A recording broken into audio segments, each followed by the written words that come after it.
Justement, la salutation par le coude, il s'agit par là de prêcher par l'exemple. Les autorités donc donnent l'exemple et dans un élan unitaire, la classe politique dans son ensemble apprécie cette démarche du président Macky Sall qui consiste à recueillir les avis des uns et des autres pour justement avoir une riposte à la hauteur de la pandémie, le Covid-19, qui, comme vous l'avez dit tout à l'heure, a fini donc d'installer la psychose un peu partout à travers le monde. Le Sénégal n'est pas épargné et la démarche consiste donc à recueillir le sentiment des uns et des autres, notamment la classe politique,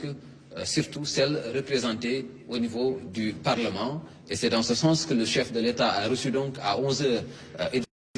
président du parti Rewmi. À la suite, il y a eu El Hadj Malick Gakou du Grand Parti et à l'instant, Khalifa Ababacar Sall vient de quitter. Et sur ces images, justement tout à l'heure, nous avons vu le président Macky Sall en train d'échanger avec le président Ousmane Sonko, qui est à la tête du parti PASTEF, les Patriotes. Issa Diorogoy, Ismaël Diop, je vous rends l'antenne momentanément, le temps de dérouler un petit peu, faire le décryptage des différentes interventions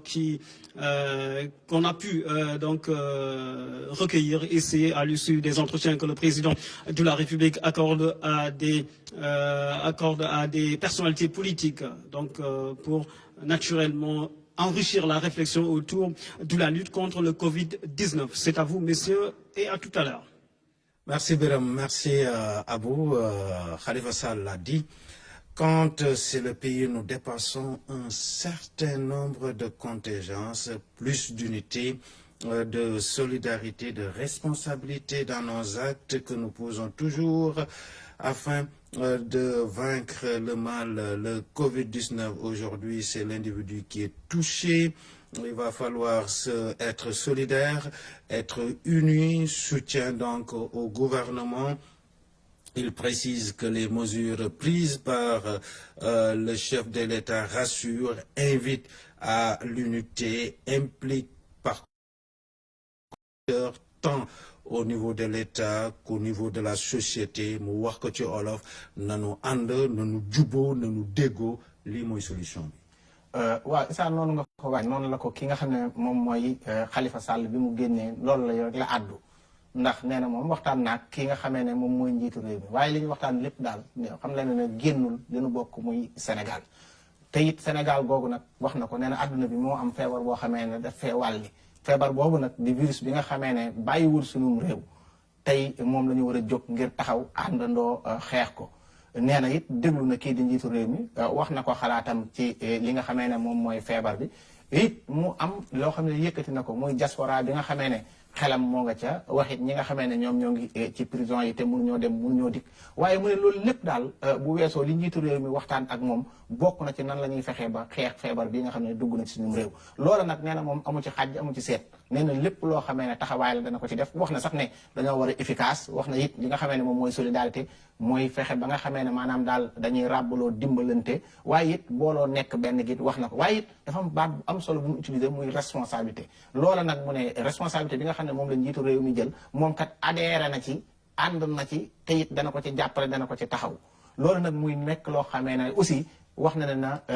rassuré na ko it mu wax ne feebar bi nag fi mu toll dañoo war a informer nit ñi sensibiliser leen maanaam leeral leen lan mooy feebar bi nan lañ ko war a moyoo loolu nag wàllu docteur yi wax nañ ñu ko te jàpp naa ne ñoom ñoo ngi ci wane misaal ndax bu nu duggee laataa muy àgg mu respecter distance bi respecter li nga xam ne moom la docteur yi wax génn moom daal li mu wax daal boo ko doon tënk mooy ànd na ci li nga xamee ne njiitu réew mi nas na ko feebar bi nag dafa nekk loo xam ne nee na ñun ñëpp dañoo war a booloo te xam ne réew mi moo soxla loola nag nee na moom la waxtaanee njiitu réew mi ba mu duggee ca fee nga xamee ne moom mooy màkkaanu njiitu réew mi waxtaan nañu ci xelam dem ci diaspora bi xelam dem ci ñi nekk ci prison yi waaye it mu wax li nga xam ne moom mooy l'essentiel mooy ñu dem ci ak efficacité dem ci ak unité dem ci ak solidarité dem ci ak responsabilité ginnaaw bi ñu félicité taxawaayu gouvernement bi ci xeex bi nga xam ne moom la sumb muy nekk loo xam ne lu am solo la bi mu yëkkatee kàddoom daal nee na réew mi moo soxla réew mi nag bu soxlaa nee na am na loo xam ne waxtaan na ko njiitu réew mi du mën a génn nag lépp mu wasaare ko waaye li ci am solo daal mooy doxalinam ànd na ci te it taxaw na ngir jàppale réew mi ci li nga xam ne dafay dugg ñu fexe mu gaaw génn réew mi waaw Ismaël Khalifa bu mu génnee dafa am loo xamante ne dafa ñu ko fàttali boobu mooy il parle de compassion vis-à-vis des Sénégalais contaminés Sénégalais d'ici et de la diaspora. Donc ñi nga xamante ne ñoom la coronavirus bi laal daf ñu ko fàttali donc buñ leen fàtte. waaw moom kat ba mu génnee li nga wax sax dafa am solo ndax dama ba mu génnee ci kàddu yooyu mu yëkkati bokk na ci mooy maanaam bokk ak métit bokk ak jaaxle bokk dund ak ñi nga xamee ne tat tey fii ñuy wax ak ñoom xëy na feebar boobu dafa nekkoon ci ñoom ñoo ngi leen di faj wala ñenn ñi faj nañ leen ba ñibbi waaye daf ne yemale ko ci réew mi ñi nga xamee dañoo nekk ci diaspora bi muy bitim réew ak yooyu te feebar bi jàppale nit mu ngi leen won ak cofeelam mu ngi leen won ak ñaanam mu ngi leen won ak taxawoom mu ngi leen won ne kat lii ñuy dund mu ngi koy bokk ak ñoom doonte sore nañ jàppale leen ci nag waaye nag tey dafa mel ne loola da koo firndeel ndax bu fekkee na da koo waxoon rek waaye dafa jóg ànd nag ñu taxaw ngir li nga xamee ne moom la ñuy xeex muy feebar bi ñu mën koo gañe muy ñaari baat yoo xam ne am na solo mooy wone taxawaayam ak it naqarlu ak it mettitlu ak bokk li ñooñu di dund ak lu mu mën a doon nee na moo ngi koy bokk ak ñoom moo xam ñi dund fii feebar bi tam dal leen fi muy ñu faj ba ñu ñibbi ak ñi tëdd ci jamono ji nga xam ne tey yaay mënut a dem seeti leen doom mënta dem seeti leen ñu ber leen di leen toppatoo te it moom it nee na lépp loo xam ne laaj na ko ci wàllu ber nit ñi taxawaat ba feebar bi mën a bañ a law nee na nañ ci taxaw te loolu nee na moom li njiitu réew mi taxaw assuré li taxawaay yi bi mu ci am nee na moom loolu rassuré na ko kon buñ def lu rafetlu kàddoom yooyu nga xamee ne tey wax na ko ñu nit loolu mu wax it ñoo ngi koy fëkk di ko bokk ak ñi nga xamee ne tey ñoom la feebar boobu moo xam ci diaspora bi moo xam ci fii di ñaan rek suñu borom lii daal yàlla na nekk loo xamee ne suñu sëriñ saa ngi ñaan ñi nga nekk ci kër labbe ñoo ngi ñaan daal du doy feebar bi abal ñu suñu réew abal ñu ci àdduna bi ñu dellu ca la ñu newoon ndax nag wax dëgg yàlla la ñu nekkoon jàmm la àndandoo la dafa nekk loo xamee ne daal feebar bi dong mooy ennemi àdduna bi yépp tey ci guddi yi ñu toll. Inviter tous les acteurs à s'impliquer tant au niveau de l'État qu'au niveau de la société ànd jubbo déggoo lii mooy solution bi mu nekk ay mots yu am solo ay kaddu yu am solo yu Khalifa Sall yëkkati ba mu dajeex njiitu réew mi ba pare ñuy fàttali ne Ousmane Sonko yegsi na ba njiitu réew mi dalal na ko muy également loo xamante ne war nañ ko mën a saluer comme ni ko Khalifa waxee quand c'est le pays nous dépassons un certain nombre de contingences. man de bañ ne xale yi toog leen seen kër ñoo xamoon maa ngi doon xalaat ñu ne lan lañ buñ toogee lan la ñuy jàngaat dañ leen jàngal dañ woo ku leen sa tuuti waaye tey dafa mel ne tey kii di njiitu réew mi ak ñi nga xam ne ñoo yëngu ci politique ak seen télévision nationale tey mu ngi leen di jox cours bu am solo tey mu ngi leen di jox leçon yu am solo mooy wan leen ne réew mi kat naa ma ko benn bopp la mënee su ko xaaj dañ ko war a booloo nekk ci benn muy nekk misaal boo xam ne misaal bu am solo la ci lii nga xamee ne dafa am solo waaye nag li ko waral rek mooy tey nangu njiit nangu kilifteef tey lii nga xam ne moom la njiitu réew mi taxawee dafa nekk loo xam ne Issa tey wane na yoon wi ñëpp jóg ànd ak moom parti politique amatul li nu bokk mooy lenn muy réew mi ñu nangul ko li ko yàlla def jiital ko ànd ak moom ngir xeex wopp ji nga xamee ne tey dafa nekk lu am solo mooy li nga ko wax rek tey boo xoolee tey nit ñi yendalatuñ tey même ñi waroon a toog ci bureau yi ñoo ngi ci tey bu ma gisee ñoo xam ne tey ñoo nga ca biir palais ba takk ay masque ñuy jóg ñoom Idrissa Seck ñoom Malick Gakou ñi nga xamee ne tey mooy ki nga wax léegi muy Ousmane Sonko ñoom ñëpp ñu taxaw doon aw say te benn objectif doo nga ñu am mooy xeex jàngoro ji dafa nekk Issa loo xam ne lu am solo la. waaw lu am solo la faaw ñu leeraloon ko bu baax di reprendre lii di agenda bi depuis ce matin di wax ne 11h monsieur Idrissa Seck yegsi na président dalal na ko yëkkate na ay kàddoom moom bu mu génnee mu wax ci li nga xamante ne mooy adhésion bi mu am ci lii di démarche président de la République Malick Gakou def noonu même chose à partir de 11h30 c'est la ko njiitu réew mi dalal ba mu génnee il a pris la parole il a parlé d'adhésion à l'unité nationale au consensus national à la cohésion nationale looloo am solo kii di Khalifa Sall moom lañ leen doon faram-fàcceel léegi di wax ne nañu ànd nañu juboo nañu déggoo lii mooy solution bi kii di Ousmane Sonko moom le président di dalal actuellement kii di Serigne Modou Kara Mbacké à 13h incha allahu rabbi président dina ko dalal kii di monsieur Issa Sall à 13h30 président de la République di ko dalal à 16h si dañuy reprendre avec Serigne Mansour Sy Djamil loolu dina dem ba 20h ak kii di monsieur Landing Savané ñooñu nekk opposition parlementaire ñu war ko souligner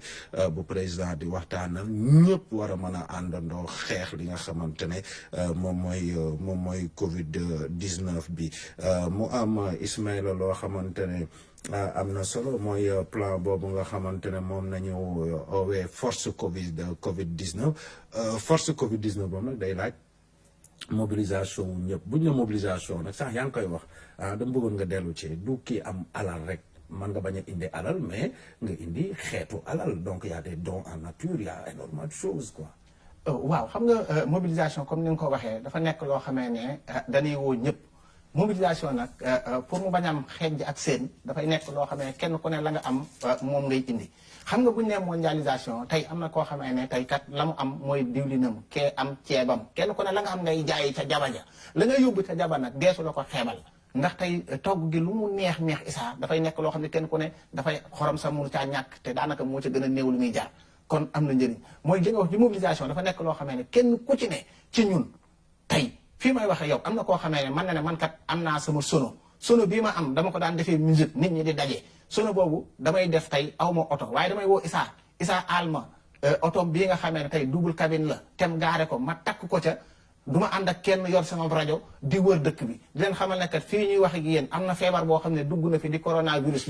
coronavirus bi nag kenn mënu bu ko faj amul traitement amul vaccin li ñu leen sant mooy moytu leen foo xamee ne waroo faa dem te la nga fay wutit amul la benn njëriñ bu fa dem terrain football yi nga xam ne dañ daan dem di fa daje plage yi bu leen fa demati fu mbooloo di daje nanu ko arrêté ndax nag bu ñu demee ba jaamu yàlla sax ñu dem ne ba ne bu fekkee ne jàkka yi dañoo war a mën a fexe mbooloo bañ faa dajeeti parce que yàpp naa ne kenn amul intérêt dama ko wax barki démb njiitu réew mi amul benn intérêt tëj port tëj aéroport ngir loo xamee ne mooy loolu te nit ñi buñ teeloon a xam lii yàpp naa ne sax njiitu réew mi duñu tëjal aéroport bi ak port bi danañu teel a jël sunuy matuwaay donc mu nekk loo xam ne lu am solo la mooy Issa kenn ku ci ne la nga am bu ko xeeb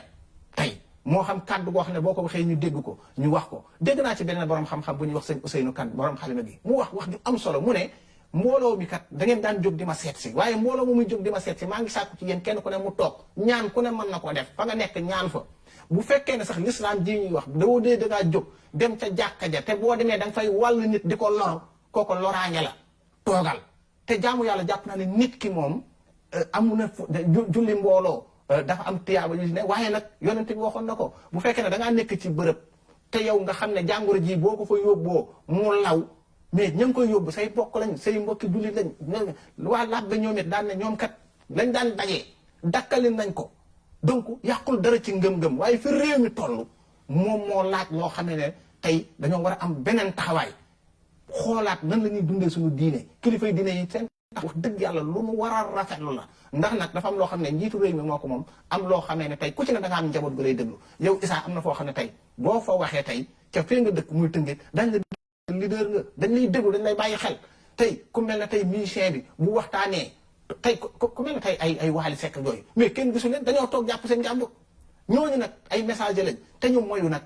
Facebook yeeg yii nga xam ne dañ ciy gis ay message yoo xam ne kenn xamul lu muy niru di déglu fa nga war a dégloo benn nopp boo ko yoree da nga koy yóbbu fa nga xam ne bu ñu waxee nga dégg ko di bàyyi xel bu baax a baax ñi nga xam ne aussi tey guddi yi ñu toll nii ñoo ngi bàyyi xel télévision nationale bu mel ne général Thiam bi yoroon DIRPA ñoom ñëpp tey ñoo ngi rafetlu taxawaay bi nga xam ne RTS am na ko te jaarale ko ci suñu kilifa muy directeur général Racine Talla mu mel ne daal réew mi moo soxla Issa fi ñu toll nii ñun ñëpp benn taxawaay la ñu war a am benn jubluwaay la ñu war a am te jàngal nañ ñu ko te suñu drapeau jàngal nañ ñu ko ca la ñu ca bind jàngal nañ ñu ko ca civisme bi ñu war a ànd pour citoyenneté patriotisme muy ay mots yoo xamee ne mots yu am sens la te daa jot nag ñu firil ko askan wi nga xamee ne tey ñoom ñoo dëkkee réew mi ñoo xam kat baat yooye ne dafa am tey it ñoom bi mu génnee wax na efficacité lépp lu nit di liggéey war na ko caa boole wax na unité lépp lu ñuy jëf war nañ ko caa boole solidarité muy yoo xam ne comme ni nga ko waxee dañ ko war a taxawee jëfee ko tey bu njëkk dafa mun sutura nit daana yor lekkatam dem duggi marché doo xam lu ca ne sutura la juróomi dërëm boo ko amee indi def ci kii am jàppalante Issa dafa nekk loo xam ne lu am solo la kenn ku ne loo am dimbalee ko sa gox dimbalee ko say mbokk te it coow li mooy dafa mel ne sax na nit danañ gën a tey bàyyi ba nit faatu nga yanu ay nag yanu ceeb indi teg fii réew mi toll fi ñu laaj nii tey mooy lu waaye am mu néew mu bari bu ko xeeb dimbalee ko kala jege ci sutura la nga xamee ne nag moom la ñu waxoon mooy jëf jël moom ci la ñu toll ci réew mi te lu ci waaye jëf da nga ko jël encore une fois ñuy rafetluwaat ku mel ne médecin bi mu junj léegi xaw ma ku mu doon ak ñu jël seen alal am na ñoo xam ne fii may waxee yow tey jël nañ alal ju dul jeex def ko ci réew mi te kenn xamu leen kon loolu dafa nekk loo xam ne lu am réew mee soxla alal jooja tey boo ko mënee liggéey wala nga koy wuti da nga koo tal réew mi dafa toll ci guerre te guerre tey bi mu toll nii du armée rek moo ko mën a def du force de l'ordre rek ñoo ko mën a def communauté bi ñëpp ñoo ci war a jublu muy taxawaay boo xam ne taxawaay bu am solo la képp koo xamee ne bu ñuy wax ay sarax dafa am solo lu waaye am daal ñu ko dimbalee moroomam ñu xeex jàngoro yi ba nga xam ne toog gi njiitu réew mi wax ne nañu toog wàññi suñu dox du nekk loo xamee ne dafay nekk benn impact boo xamee ne tey day feeñ ci suñu askan ba dañuy rëccu sax lu taxoon mu wax ñu ko nañ ko nangul ànd ak moom te xam ne lii mu ñu digal mooy suñu njëriñ. À l'entame de ce plateau spécial et à l'arrivée de monsieur Idrissa Seck au palais, monsieur Pape Birame Bégué Ndiaye introduisait en disant pas de poignée de main, rien que des salutations verbales tout à l'heure. On s'en est rendu compte avec Ousmane Sonko, du moins entre Ousmane Sonko et le chef de l'État. Il n'y a pas eu de poignée de main, rien que des salutations par le coude, un geste à perpétuer. Nuyoo la donc ñu joxe conco yi. donc yooyu dafa mel ne gars yi dañ ko xewal léegi nuyoo ci loxo xewi na. ah xam nga bu dee ci lislaam da nga naan asalaamaaleykum kee taxaw fële ne la maaleykum salaam. bi ma toogee xawoon na ma jaaxal ma laaj ko ci benn borom xam-xam muy ku mel ne sëñ Ousseynou bi ma ko laajee ma ne ko sëñ Ousseynou lan lii maanaam lii ñu mu ne nuyoo gi fay gi mooy waaye nit mën na laa nuyu asalaamaaleykum nuyoo la maaleykum salaam nuyoo la. donc xëy na nag dafa am loo xamee ne nit ki moom saafonteeg yooyu yëpp tey li ko waral rek mooy nekk loo xamee ne lu am solo la loo xam ne warees na cee mën a taxaw warees na cee mën a bàyyi xel mu nekk loo xamee daal fii may waxee yow Issa réew mi ci boppam tey muy bés bi ñuy dund bés bu ne jaar na ci réew mi lu ne xew na ci réew mi waaye lii de tey histoire dana ko bind te ñi nga xamee ne ñooy bind ay téere di bind ci taarix war nañoo mën a bàyyi xel lii nga xamee ne tey dafay nekk lu ñuy jàngale te jàpp naa ne bu ñu jógee ci lii war nañoo jàngalaat réew mi sunu mag yi ko dëkkee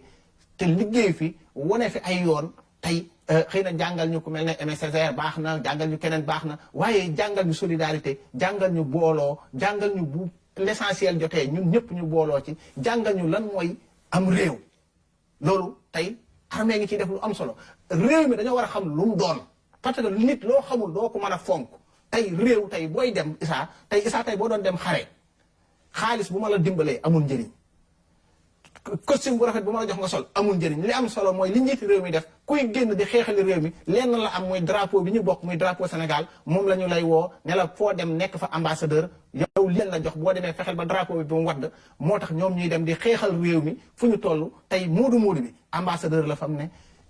ouvrier bi nga xam ne dafa dem bitim réew di liggéey ambassadeur la fam ne kenn ku ci ne ambassadeur réew mi la waaye loo xamuloo ko mooy war nañoo jàngal nit ñi lan mooy Sénégal ak symbole yi nga xam ne moo incarné sunum réew tey war nañ koo mën a xam xale yi bàyyi ci xel ba nga xam ne da leen di forger mu nekk lu am solo muy enseignement boo xamee ne enseignement civique bi nga xam ne dañ koy def dafa nekk loo xam ne lu am solo la mooy moytu bala laa jàngoro jee dal. Il est du moins 12h46 Inch'Allah Rabbi waxoon nañ à 13h Serigne Modou Kara Mbacké moom dina yegsi ci palais bi njiitu réew mi dalal ko à 13h30 monsieur Issa Sall dinañ ko dalal foofu ci palais de la République dans l'après-midi à partir de 16h kii di Serigne Mansour Sy Djamil dinañ ko dalal foofu ci palais de la République bi à 16h30 monsieur Pape Diop à 17h madame Aïda Mbodj à 16h30 kii di Mamadou Diop monsieur Mamadou Diop Decroix à 18h monsieur Mamadou Lamine Diallo à 18h30 messieurs Tafsir Thioye Doudou Wade ak Cheikh Bara Dolly ñoom nañuy dalal ci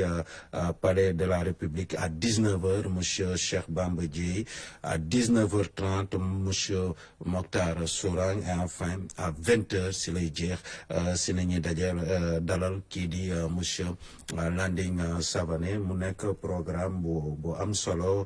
ci wàllu démocratie waaye ci wàllu bëgg sa réew foog naa ne yëf yi président de la République moo invité ñëpp war a mën a dugal seen loxo ci li nga xamante ne mooy xeexu coronavirus bi.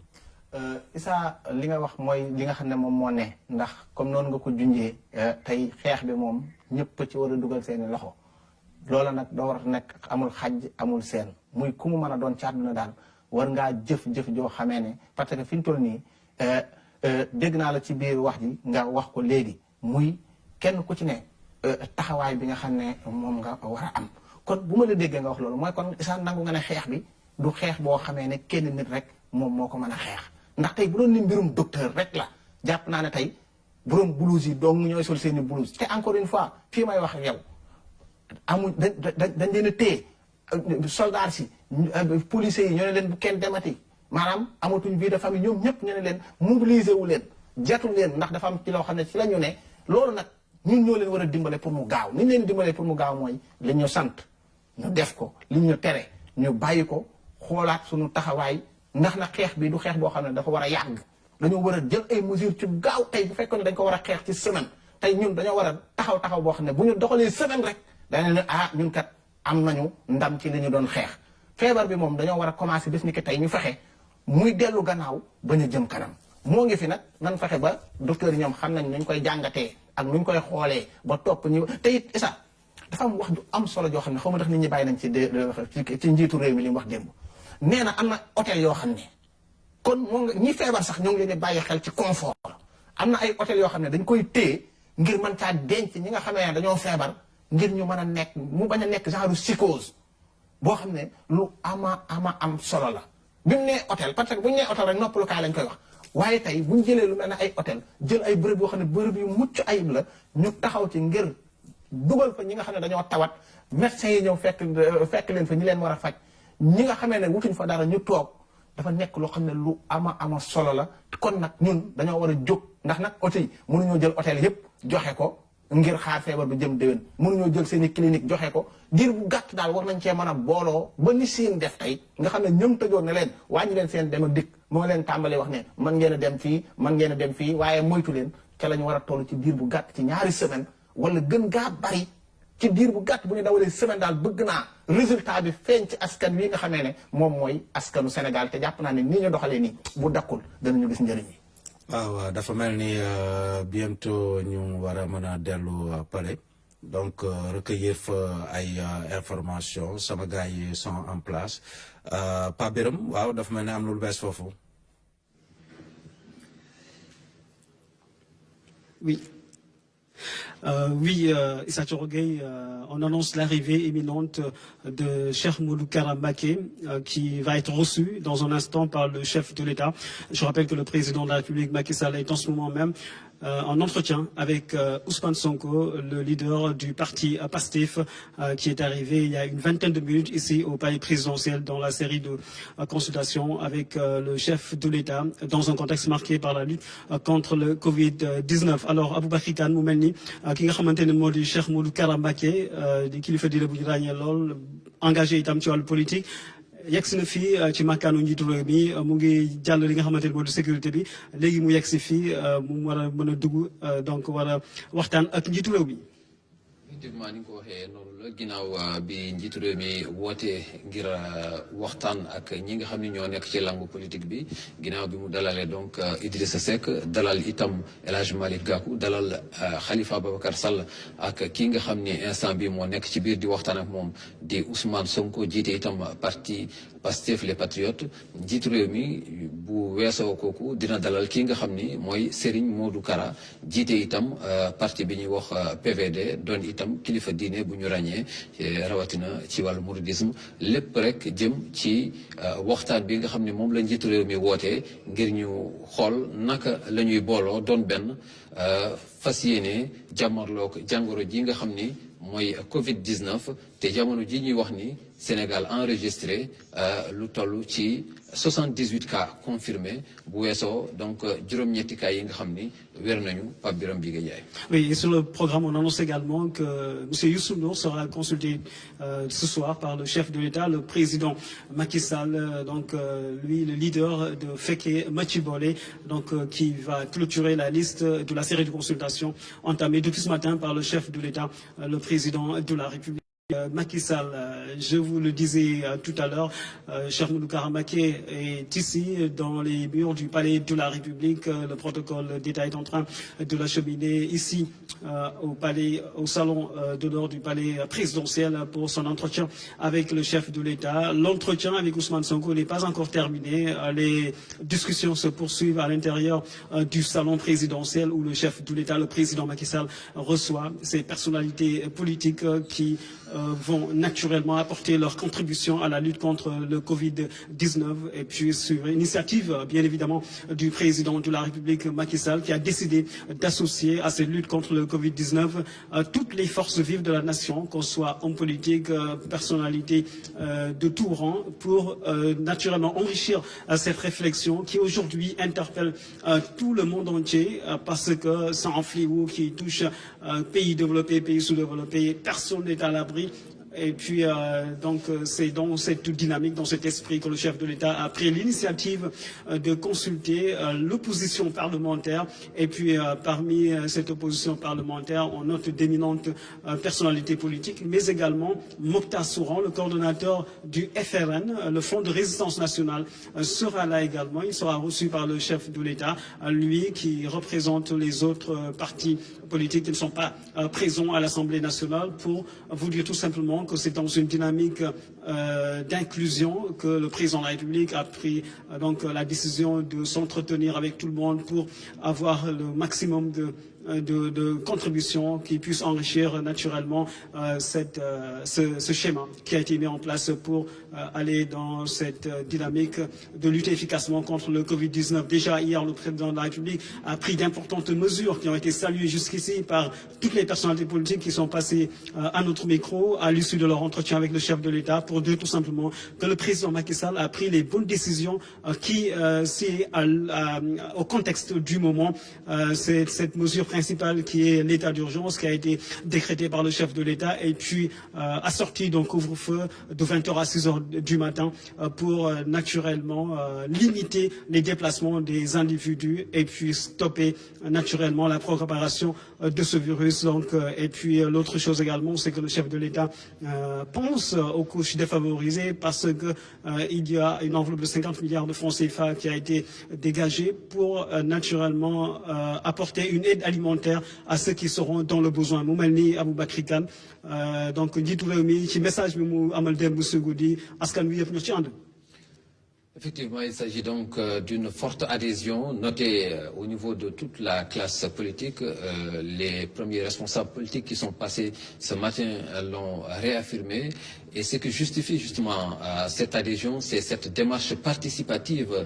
du président de la République qui veut que ce soit une démarche donc inclusive où chacun aura son mot à dire. Et c'est ce qui justifie donc cette forte adhésion de toute la classe politique à ces mesures prises par le chef de l'État, notamment à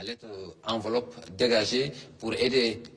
ces populations donc qui feront face à cette pandémie, mais aussi la diaspora qui faisait qui fait face aujourd'hui de façon la plus remarquable même à cette pandémie, notamment ces compatriotes qui sont établis en Italie ou en Espagne où le Covid-19 a fini donc le Covid-19 a fini donc de faire des ravages mu nekk donc démarche boo xam ne bi njiitu réew mi dafa bëgg ku ne nga am kaddu boo xam ni war nga ko ci mën a indi ñëpp ànd doon benn ngir jàmmarloog feebar bi nga xam ni mooy Covid-19 looloo waral nag bi mu jëlee kaddu démb jàmmarloog askan wi ñëpp ànd rafetlu décision yi nga xam ni njiitu réew mi jël na ko mu jëm ci état d'urgence bi mu jëm itam ci xaalis bi nga xam ni fas yéene nañ ko jagleel néew ji doole waaye itam suñu mbokk compatriotes yi nga xam ni ñoo nekk ay difficultés yoo xam ni jéggi na dayoo waral donc ba njiitu réew mi xëy tey di dalal ñii nga xam njiitu réew mi xëy tey di dalal ñii nga xam ni ñoo nekk ci langue politique bi rawatina ñi nga xam ni am nañu ñu leen teewal ci foofee ñuy wax pencum ndaw réew mi di assemblée nationale ñuy xaarandi donc Serigne Modou Kara jiite parti bi di PVD ginnaaw bi njiitu réew mi dalalee Idrissa Seck dalal itam El Hadj Malick Gakou dalal ki nga xam ni mooy Khalifa Ababacar Sall dalal ci jamono ji ñuy wax ni Ousmane Sonko di njiital Pastef les patriotes ñuy xaarandi donc Serigne Modou Kara yegg si fii ci makkaanu njiitu réew mi ñu dalal ko ginnaaw bi Ousmane Sonko génnee ba ñu talal ko suñu micro itam mën a taataan kaddu yi nga xam ni dinañu ko bàyyee mu jëm ci waxtaan bi nga xam ni sekk na ko ak njiitu réew mi ginnaaw woote bi nga xam ni woote na ko ngir askan bi yëpp ñëw toog waxtaanee feebar bi nga xam ni ñëpp ciy jàpp. Oui, cher Modou Kara Mbacké, pour l'instant, sur l'aile ouest de la présidence de la République, dans une des salles d'attente, le temps que le président de la République, Macky Sall, termine son entretien avec le président du PASTEF, Ousmane Sonko, et puis à la suite de cet entretien, c'est à cet instant précisément, Issa Diorogui, que cher Modou Kara Mbacké sera acheminé ici au Palais de la République, rejoindre le chef de l'État pour ces discussions qu'il va avoir avec le chef de l'État. Donc,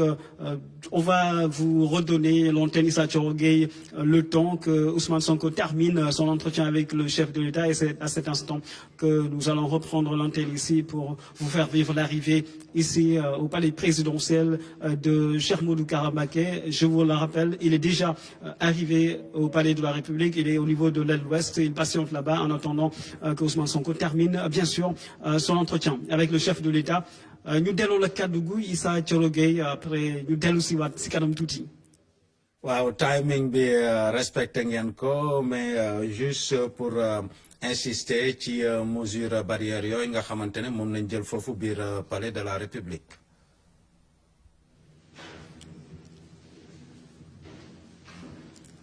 waaw mesure barrière yooyu nekk nañ ay mesures yu nga xamante ni yàgg nañ ko fi mettre en place depuis bi ñu nemee ko ne li nga xamante ni moo di coronavirus bi dugg na ci biir Sénégal ñu gis li nga xamante ni moo di kilifa yi fii ñu yor wàllu sécurité bi ak ñi nga xamante ni itam ñoo yor lépp lu jëm ci wàllu protocole fii ci présidence de la République ñoom taxawal nañ fi ab dispositif bu nga xamante ni c'est un dispositif important bu nga xamante ni dafay aar képp ku fiy dugg pas seulement le président de la République naam sax fii moom la ñu war a joxe la bonne leçon fii la war a exemple bi fii la war a njëkk a jóge laata ñu koy lawal ci biir Sénégal mu mel ni on est dans cet esprit bu nga xamante ni dafay permettre Sénégalais ñu adopter les bonnes habitudes parce que xam nga li ñu naan loolu tàmm rek dafay mujjee nekk góom si yow habitude avoir une mauvaise habitude ba nga xamante ne day dem ba mu mbokk si yow xam lu ñu koy waxee ci wolof waaye c'est à peu près ça donc. mooy wax tàmm laago la. voilà pël bi nee na moom mooy tàmm laago la. tàmm waaw donc. wax na ko xaw ma lu ñu koy répété mais bon donc c'est juste pour vous dire que donc li nga xamante ni mooy geste barrière yooyu nga expliqué gis nañu ko ci conseil des ministres bi nga xamante ni président de la République amal nañ ko fan yi ñu weesu mercredi passé ci salle des banquets bu palais de la République parce que foofu moo ëpp espace donc ñu gis distance de sécurité bi entre les différents ministres ak diggante moom ak ñi nga xamante ne ñoo ko seq di ministre d'État secrétaire général de la présidence Mohamed Boun Abdallah Dionne ak ki nga xamante ni moo di Maxime Jean Simon Ndiaye di secrétaire général du gouvernement également nga xamante ne ñoom ñaar ñoo koy seex donc ngi gis distance bi nga xamante ni soo xoolaatee image conseil des ministres bi di nga gis ne loolu geste barrière yooyu respecté nañ ko wax ngeen ko itam si plateau bi sax gis nañu ko ki nga xamante ni moo di président Macky Sall donc depuis ce matin bi muy recevoir ganam ñi fii ci makkaanam am na ñuy saafonte ñuy te du am contact donc loolu yëpp Issa Thioro Gueye nekk lu am solo peut-être Aboubacry soo amee ay kàddu yoo ci yokk Issa dafa doon wax lu jëm ci wàllu geste barrière yi xam nga gis na ne nemmeeku na ni fii ci palais bi bon taxawal nañ ko waaw Issa nga ni comme yow yàlla may na la ci wàllu séeréer bi Abou tamit ci wàllu tukuleur moom mu Ousmane Sonko qui est à la tête donc du PASTEF les Patriotes. Je vous laisse avec Pape Birame Biré Ndiaye pour la question en français.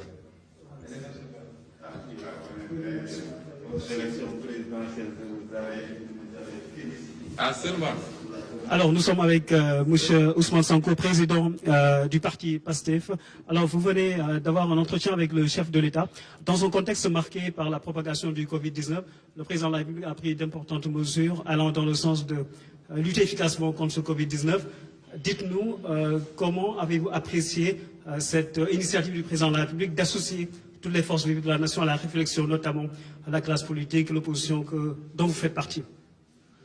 Oui, nous sommes venus répondre à cette invitation parce que nous considérons que les moments que nous vivons sont particulièrement graves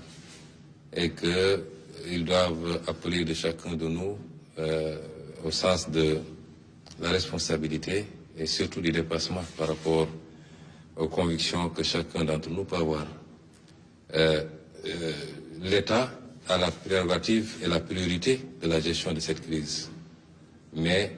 c'est une crise qui interpelle tous les Sénégalais, tous les citoyens. Ce n'est pas une crise qui interpelle seulement l'État et les plus autorités qui sont à sa tête, notamment le président Macky Sall, mais c'est une crise qui interpelle tous les citoyens sénégalais. Et donc, nous avons considéré, nous n'avons pas attendu cette audience pour donner notre point de vue et apprécier toutes les mesures qui avaient été prises jusque-là. Et considérer que c'est des mesures qui allaient dans le bon sens. C'était les mesures qu'il fallait prendre. Alors, notre seule présence ici suffit à démontrer que l'heure est grave, je crois. Et c'est pourquoi nous continuons à lancer un appel aux Sénégalais à rester vigilants et concentrés et surtout à suivre strictement les consignes qui ont été données. Strictement parce que c'est des consignes qui sont données pour leur bien. Il s'agit de sauver des vies. C'est pas c'est pas un jeu. Aujourd'hui, c'est des milliers de morts qu'on voit un peu partout. Et ça n'épargne ni Premier ministre, ni président, ni chauffeur de taxi. Tout le monde est exposé à cette maladie. Donc, il est important que tous les Sénégalais le comprennent. Au-delà, nous avons écouté. Nous étions venus avec beaucoup de questions. Parce que jusqu'à présent, on était dans des mesures d'ordre sanitaire. Hier, on nous a annoncé, parce qu'on est à la phase de l'annonce, un certain nombre de mesures d'ordre budgétaire avec un impact économique et social recherché. Évidemment, on est dans une autre phase de gestion de cette crise. Il était bon que sur pas mal de questions, avant d'avoir à prendre une position, nous puissions interpeller, puisque le plan n'est pas encore présenté aux Sénégalais, c'est les annonces simplement. Et je crois que le président Macky Sall a répondu à toutes les questions que nous avions soulevées. Nous allons plus de bonnes notes et nous allons pouvoir fonder notre avis à partir de ces réponses, en attendant que les ministres chargés de l'application de ces décisions nous produisent les plans détaillés. Déjà, que pensez-vous des mesures qui ont été prises par le chef de l'État à l'occasion de son adresse à la nation? Oui, c'est des mesures. Pour le moment, j'ai dit qu'on est à l'état de l'annonce. Nous avions des questions que nous avions posées. La première, c'était la nature de l'état d'urgence. Est-ce qu'elle est générale ou est-ce qu'elle est d'ordre strictement sanitaire? Nous avons demandé au président de la République s'il envisageait d'aller au-delà en invoquant les dispositions de l'article 77 de la Constitution, parce que ça nous interpelle. Je ne vous dirai pas pourquoi maintenant. Nous avons considéré également qu'on n'a pas encore les détails sur qu'est-ce qui va alimenter ce fonds 1000 milliards. Vous savez, aujourd'hui, nous n'avons pas de marge. La Banque centrale européenne a dégagé une enveloppe de 750 milliards d'euros. Le Fed aux États-Unis a dégagé une enveloppe de 500 milliards, mais la BCEAO ne peut pas dégager d'enveloppe parce que nous avons une contrainte liée à notre monnaie, simplement. Après, qu'est-ce qui reste? C'est de recourir au budget et reconnaître tous qu'il va falloir qu'on creuse le déficit. Il faut recourir au FMI, droit de tirage spéciaux. Peut-être on a 150 milliards à tirer là-bas, peut-être la Banque mondiale. Mais ensuite, il faut réorganiser notre budget. Mais nous voulons voir tous ces détails. Il faut de l'argent pour gagner une guerre. Il faut chercher cet argent. Nous avons été rassurés que l'argent, nous l'aurons. Après, où va cet argent? C'est aussi important. Il ne faut pas que cet argent soit dépensé simplement à acheter des 4x4 pour des soi-disant structures qui vont lutter contre le virus, ou bien que dans l'allocation de cet argent-là, ça profite à quelques lobbies et que ça n'aille pas vraiment à la gestion de la crise. Ça, c'est extrêmement important. Et c'est un plan détaillé qui nous permettra de voir. Déjà, j'ai dit carrément au président que je ne suis pas d'accord avec les mesures fiscales du moins. Les mesures d'annulation de dette fiscale, surtout quand c'est fait de manière généralisée, ne sont jamais de bonnes mesures. Vous ne pouvez pas mettre dans le même panier ceux qui ont carrément commis des crimes fiscaux, notamment collecter de la TVA et ne pas la reverser, ou collecter de l'impôt sur les salaires et ne pas reverser, avec ceux qui peut-être ont commis des erreurs de bonne foi. C'est des questions d'interprétation, etc., etc. Mais nous avons considéré qu'il est plus pertinent de demander simplement un moratoire, de repousser le paiement de ces dettes fiscaux, puisque nous-mêmes, d'après ce qui m'a été, nous avons demandé aux bailleurs de nous octroyer un délai pour le paiement de notre dette, plutôt que de procéder à l'annulation d'une dette, pour que ça aille simplement dans des poches et non pas dans la lutte réellement contre la pandémie ou la relance de l'économie. Ça, c'est les problématiques que nous avons posées. Nous avons considéré que les 50 milliards alloués aux mesures sociales nous semblent assez, notamment si vous avez une enveloppe de 1000 milliards, vous connaissez la situation du pays. Je crois qu'il faut envisager mettre un peu plus. Nous n'avons pas entendu de mesures pour les salariés, par exemple, également. Il n'est pas question pour nous de dire, vous voyez, les gens ne vont pas payer ceci ou cela. Il y a beaucoup de choses qui se disent, on ne paye pas le loyer, on ne paye pas l'eau, on ne paye pas l'électricité. On n'est pas à ça, puisqu'on n'a pas prononcé une mesure de confinement. Les gens peuvent continuer plus ou moins à vaquer à leur occupation, mais il faut envisager des mesures pour accompagner ces pans, parce que beaucoup de gens dépendent de ces salariés. Et nous avons également abordé des préoccupations, toujours par rapport à l'utilisation de cette enveloppe et surtout au contrôle de cette enveloppe. D'où la pertinence de la question sur le recours à l'article 77 de la Constitution. Nous considérons qu'il faut absolument, évidemment, nous sommes en crise, ça justifie cette solidarité et qu'on mobilise les fonds, mais en aucun cas,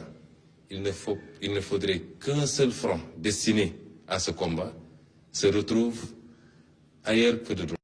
Et ça, c'est extrêmement important. Et c'est une gestion transparente et rigoureuse qui nous le permettrait. Nous ne voudrons pas que la crise serve à justifier un certain nombre de comportements et que l'argent qui a été mobilisé et qui sera dans tous les cas payé par les Sénégalais. Il faudra un effort national, un sacrifice pour que cet argent-là soit payé par les Sénégalais. Il ne faut pas que cet argent-là se retrouve ailleurs que dans la lutte contre le virus, mais également dans la relance de l'économie qui sera impactée par cela et surtout dans les mesures d'appui sociaux. Ousmane Sonko nga ñëwoon tey wuy si woote bu njiitu réew mi ñeel xeex bi nga xam ni mu ngi woo askan wi yëpp ñu booloo doon benn ngir jàmmarloo Covid-19 bu weesoo jàngat bi nga mën a am ci woote bi ak ci mesures yi nga xam ne njiitu réew mi annoncé na ko démb ban taxawaay la ñu mën a xaarandi ci Pastef mu ñeel doxalin bi jëm ci xeex boobu njiitu réew mu sumb tey. waaw xam nga xeex bi buñ ci tollee moom defe naa waratuñu di sax Pastef wala APR wala PDS parce que c'est le citoyen sénégalais qui est menacé kon teewul it organisation bu ne moo xam daayira nga moo xam association sportive ak culturelle nga moo xam parti politique moo xam syndicat nga comme ay mbooloo mi ngi sa biir di nga am loo ci def loolu nag ñun xaaruñu ñu invité ñu fii pour def ko ndax jàpp naa ni bii mbir mi dooree ba léegi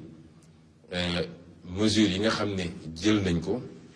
jàppoon nañ ni mesures yooyu la ñu waroon jël te wax nañ ko publiquement wax ko ci ay vidéo bind ko ñi nga xam ne it ñi ngi ànd ak ñun jox nañ leen ay tegtal pour que mu am lu ñu def distribuer ay produits yoo xam ne pour gel yeeg ñoom seen sensibiliser nit ñi def porte à porte defe naa am na lu ñu ci jot a def waaye li ëpp solo mooy ñu jàpp ni mbir mi kenn warul ci xaar kenn warul yaakaar ni diw la gën a concerné que diw parce que virus la mooy ab mbindaafoon la boo xam ne kenn ci ñun mënu koo gis ci bëtam waaye moo ñu mën ñun ñëpp te ma ngay wër doore na ci yeneen réew faagak na fa nit ay bakkan yu bëree bëri tey Italie egg nañu yenn saa yi ay 700 morts par jour Espagne sorewul foofu France gis ngeen li fa xew Chine bi mu dooree woon gis ngeen li fa xew dugg si na Sénégal ñu ngi sant yàlla bakkan rotagul may profito di féliciter ñi nga xam ne ñooy liggéey ci wàllu woowu ñi nga xam ne ñooy liggéey ci wàllu santé amuñu seen fay yàlla rek leen mën a fay ndax conditions yi ñuy liggéeyee jafe na waaye gis ngeen taxawaay bi ñu ci am waaye comme dugg si na te day law ñun ñëpp ñu war cee bàyyi xel parce que léeg-léeg Sénégal dañoo xaw a mën a neenal te bu mbir amee au lieu ñu déglu ñi nga xam ne seen xam-xam ci loolu la màcc ku nekk day wax soo xoolee réseaux sociaux yi soo xoolee truc ñi naan soble dina ko faj xaw ma laaj ñi naan lii ñi naan laa defe naa mbir day taw am fu mu toll ñi seen xam-xam màcc ci loolu rek lañu war a laaj mooy ñi ko xam médecins yi rawatina virologue yi ak épidémiologistes yi ñoom la ñu war a déglu ak recommandation OMS yi ñu bàyyi di neenal it jàpp ni feebaru tubaab la mënul dara si ñun ndax egsi na te gis nañ ko démb gis nañu benn musicien bu mag a mag a mag di nit ku ñuul di maddu di mango te bakkanam rod na ci bu loolu weesoo nag li ñuy wax mooy lii rafetlu nañ ko bi ñu ñëwee ñëw nañu andi suñuy gannaaw rafetlu lenn ci liñ jotoon def li ñu wax démb te yéegal ko Sénégal yi amoon nañ ci ay mbir yoo xam ne jàppoon nañ ni leerul suñu bopp bi ñëwee toog nañu waxtaan ci laaj ci liñ ciy laaj ñu tontu ñu liñ ciy tontu bokk na ci fan la xaalis bi di jóge parce que jamono yu mel nii jamono crise ci àdduna bi yëpp réew moo demoon ci réew bu la daan dimbali boo moytul mu gàntal la parce que am na lu ko doy ñun suñuy réew dañoo néew doole gi nag dafa lalu ci lépp dafa law ci lépp ba ci suñu banque centrale gis ngeen banque centrale Europe wala bu États-Unis ay milliards la ñu génne ñun suñu banque centrale mënul génne xaalis mu des ñun li ñu war a mën a ut ci suñu bopp li ñu jëlee ko suñu lempo mooy suñu budget la ñu dem jéggaani ko mooy lebi yooyu itam laaj nañ ci ay laaj mu am lu ñu ci waxal ñu dellu siwaat am lu ñu laaj ci lu jëm ci lu war a jàppale Sénégalais yi 50 milliards yi jàpp nañ ni dafa xaw a tuuti am na lu ñu ci waxtaan également ba tënk ko ak yeneen ak yeneen yoo xam ne ni ma ko waxee ci tubaab bi defe naa jarul ma koy faram-fàcceewaat yëpp ci détail waaye li ma mën a wax rek ci tënk mooy li ma waxtaan ak président Macky Sall mooy lii su ko defee mooy dafa bëgg consensus am ci gestion consensus bi nag nun xaaruñu lii ñoo ngi ci tànk jàpp nañ ni mesures yi ñu jël mesures yu baax la bu ñu gisee safaan wit amul crise amul ñàkk crise nañ ni lii ànduñu ci wala lii jëmul ci fu mu war a jëm bu ñu jotee plan bi nga xam ne nag parce que moom démb dafa yéegle rek waaye plan bi bu ñëwee xanaa am na ministre yu koy togg dinañ ci gën a xuus am na ay propositions yu ñu àndaale woon wax nañ ko dinañu xool plan boobu dañ ci war a apprécier dinañ ko apprécier waaye li ci ëppoon solo mooy won Sénégalais yi ni Sénégal moo soxla Sénégal moo woote guerre la ñu nekk guerre du rek ab armée bu ñëw di la song waaye lii ci guerre la bokk kon képp kuy doomu Sénégal da nga war a bàyyi de côté yenn considération yi ñu jàppante ba lii jóge fi leneen lu ci nekk ku nekk dellu fu mu nekkoon. jërëjëf mu doonoon donc merci beaucoup Ousmane Sonko jiite parti bi di Pastef les Patriotes doon joxe itam xalaatam ci woote bi nga xam ne njiitu réew mi woote na ko mu jëm ci naka la ñuy def ànd booloo xeex feebar bi di Covid 19 mu doon itam député nekk ci assemblée nationale. donc indi na ay laaj yoo xam ni laaj na ko njiitu réew mi waxtaan nañ ci moom la ñu doon eggee ni Pape Birame Biga Ndiaye voilà en substance donc c'est Ousmane Sonko le président de Pastef les Patriotes qui à l'instant nous donnait son avis sur cette démarche inclusive du chef de l'État pour à l'unisson faire face au Covid-19. Eh bien, on retiendra également que l'unanimité s'est faite autour justement de cette initiative du président de la République Macky Sall d'associer toutes les forces vives de la nation, notamment la classe politique, l'opposition parlementaire qui bien évidemment a répondu favorablement à l'appel du chef de l'État dans le cadre de la lutte contre le Covid-19. mu mel ni ki nga xamante ne moo di Ousmane Sonko di leader bu Pastef gannaaw bu mu waxtaanee ak jiitu réew mi ci anam ñi nga xamante ni noonu la ñu war a taxawale li nga xamante ne moo di plan de riposte bu Sénégal di taxawal ngir xeex Covid 19 kàddoom yi aju na ci lu jëm ci li nga xamante ni moom la xalaatee ne noonu la ñu war a tëralee mbir yi wax boole koog njiitu wax ko ki nga xamante ne moo di njiitu réew mi mu di gis-gis bu nga xamante ne moom la am ci wàllu woowu ak préoccupation yi nga xamante ni jot na ko jottali ki nga xamante ni moo di njiitu réew mi ci lu jëm ci wàllu xeex Covid 19 bi donc si kanam tuuti ki nga xamante ni moo di Serigne Modou Kara Mbacké dina yegg si fii dem saafonte njiitu réew mi waxtaan ak moom ci li nga xamante ni itam noonu la gisee mbir yi jamono ji Aboubacry Kane. voilà jàngat bi ñu mën a am rek mooy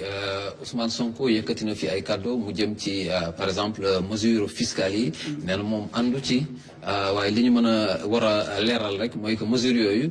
xaalis bi nga xam ni moo waroon dem foofee moom la nguur gi fas yéene jàppale xeex bi nga xam ni mu jëm ci confinement bi parce que démb njiitu réew mi wax na ko am na tey lu toll ci junni ak juróomi téeméeri nit yoo xam ni ñu ngi leen di saytu loolu yëpp nag ay dafa laaj ay moyens moo waral nag nguur gi en attendant donc d'avoir les moyens nécessaires mu wut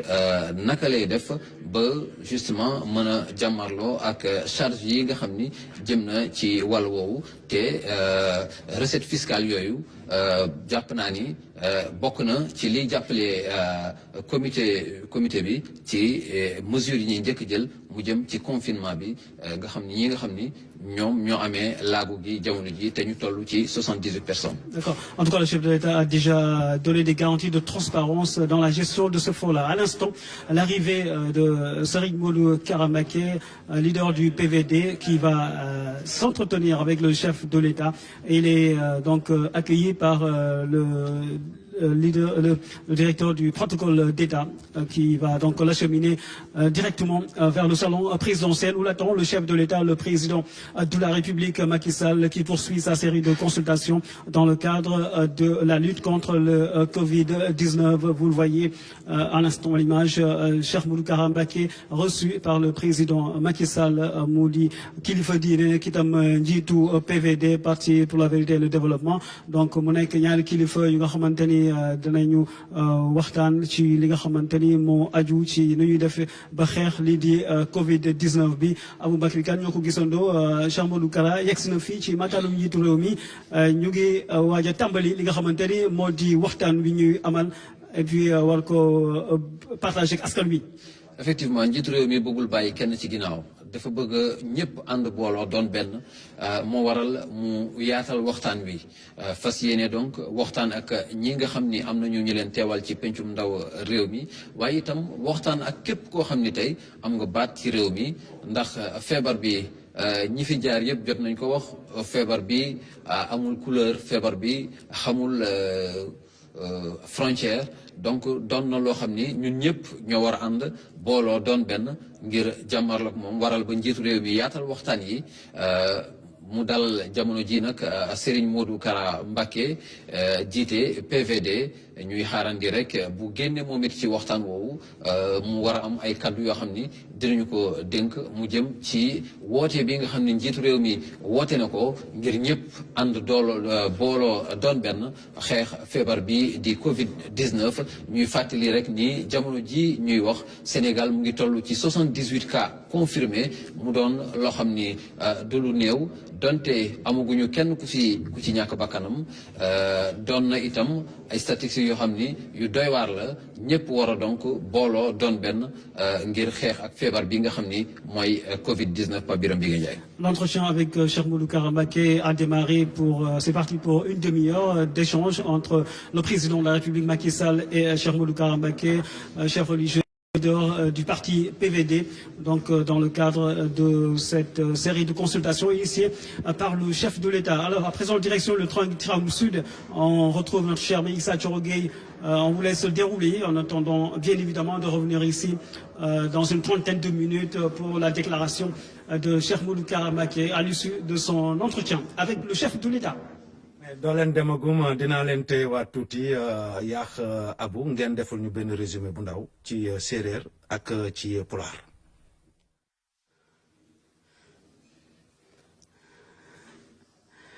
waaw donc résumé séeréer bi ak pulaar damay woowaat Aboubacry mu jege si ma donc fogole séeréer baxey gidma nuun in way mene ne palais de la République xa andoona yee ten ref Yal Saxle a ref président Macky Sall ngesna bo ndiik xëy a commencé ak ki nga andoona yee ten refu waxtaan fe ta warna jeg fo we andoona yee den mbogu ne politique fe da ndef xa personnalité politique xëy aduna teen ta ref Idrissa Seck a ref xëy adwana parti Rewmi donc depuis in way ne le calel ke donc ke i mbaag na ndam ten refu xe andoona yee ten ref Yal Saxle keta xotna ne ka andoona yee ay xa mesure a ndefu ka andoona yee ka jeg na solo yo ne mbika bo ke andoona yee ten ref coronavirus a waago inu mene ne Saxle to kaaga bala te waaga jeg foog Sénégal fop a njofor te njofor naaga koy xe andoona yee ten ref Yal Saxle a ref président Macky Sall ten ba adwana après we andoona yee den ndefu xa personnalité politique opposition fo we andoona yee itam den ndefu ne Saxle a njeg xa ñuxur waaga fop daal xana ngar mene bo ke andoona yee ten ref Yal Saxle président Macky Sall a dalana den mene bo ke andoona yee ke Saxle fop a cunga ne ten te ref ka andoona yee tig mosu ref ka ndax Sénégal fop mbogun refe parti politique refe président de la République Yal Saxle roog doonun mene ba ka adna nin to ba adna nuuna we andoona yee den ndef signalé den itam a jega ka andoona yee ten a mbaru njal ne Saxle bo ka andoona yee wiin we mbugna ne jir le ref na coronavirus ta waago ref jir la andoona yee ndik ta inu meen ta bana in ndax refa jir la andoona yee adna fe fop a xijlu donc ta ref ka andoona yee itam Issa Thioro Gueye donc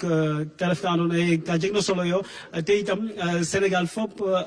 mosnuwa yo ke andoona yee ten ref ke président Macky Sall a fina xëy bés neke xëy leader ke fop a fiya den Khalifa Sall refa meen Idrissa Seck refa meen Ousmane Sonko inoru meen xator to itam kaga fop o ga'angaan ka ref donc vision fe andoona yee président Macky Sall ten adwanu a bug Saxle fop a nanor bo ke andoona yee te ref ke i nqeexa ke i ñoxora meen te ref coronavirus te waaga inu meen ne nu ta moƴna ñofit donc Issa Thioro Gueye bon tënk naa ko en séeréer pour sama mbokk yi ñu xam à peu près l'esprit bi nga xamante ni moom le président Macky Sall donc am ci lu jëm ci wàllu consultation yi nga xamante ne moom lay amal fii ci palais de la République Aboubacry Kane. Voilà, on nous annonce à l'instant l'arrivée de Issa Sall, qui a été donc le candidat de la coalition pure à la dernière présidentielle. Ce sera donc la 6e personnalité à être reçue par le président de la République, et ce sera au terme justement de l'entretien que le chef de l'État accorde à cet instant à Serigne Modou Kara Mbacké. Il va devoir donc patienter au niveau de la salle d'attente en attendant donc que le chef de l'État finisse l'entretien qu'il a déjà commencé avec Serigne Modou Kara Mbacké. C'est Pape Birame Bigué Ndiaye. Voilà, donc Issa Sall qui vient d'arriver, il était candidat à la dernière présidentielle au Sénégal, donc il est à la salle d'attente du salon d'honneur du palais présidentiel. Mais vous n'allez pas échapper donc à la version pour que nous impose notre cher ami Issa Diorgué. Alors c'est à vous. Voilà kedi fof ko salminde kala biyo mbimi e mbimami ha tengti noon e sernaɓe men ɓe ganduɗa hannde duwaw en fada e mumen bel do Allah wallata en dande en e ñaw nguɗo mbitego Covid 19 woni coronavirus hannde noon addi min ɗo ko mawɗo leydi ndi en noddi o noddi ko pour yewtidde e kala mo ganduɗa hannde ene jogui konngol e leydi ndi ha tengti noon e ɓeɗo mo ganduɗa kañumen goni e langue politique o guil subaka ha joni o heeɓi yewtidde e oɗo mo ganduɗa kañum wiyete Idrissa Seck kañum erdi parti biteɗo Rewmi caggal Idrissa Seck kadi El Hadji Malick Gakou mo grand parti ari ɗo hen caggal makko Khalifa Aboubacar Sall e wondude kadi e Ousmane Sonko kañum ummiɗo ko ɓooyani oɗo jamanu mo kalten mawɗo leydi ndi nen yewtide e oɗo biteɗo Serigne Modou Kara Mbacké erdi kadi PVD Issa Sall kadi en jii yettima joni joni enen he salle d'attente en fada ɗum ɗo fof noon son jii mawɗo leydi ndi waɗa ɗum ko noddude yimɓe tan beele en mbawa yewtude ndenda gona neɗɗo goto mbawa haɓade ñaw nguɗo wiyetego coronavirus saabu ko goto wawi foof ko dental ɓuuri ɗum wawde ko ɗum waɗi noon mawɗo leydi ndi noddi hannde kala gonɗo e leydi ndi en jogui hen konngol o yewtide e yimɓe foof beele eɓe mbawa wonde sayi wiyete ko haɓɓere wotere mbawa haɓade ñaw nguɗo wiyetego coronavirus pabbiram. Voilà en résumé ce qu'on peut donc retenir de cette démarche inclusive du président Macky Sall qui appelle aujourd'hui à un sursaut national et qui invite donc les uns et les autres à une discussion pour faire face à cet ennemi commun qui est le Covid-19. C'est donc avec un immense plaisir que nous nous sommes adressés à nos chers parents du Sine et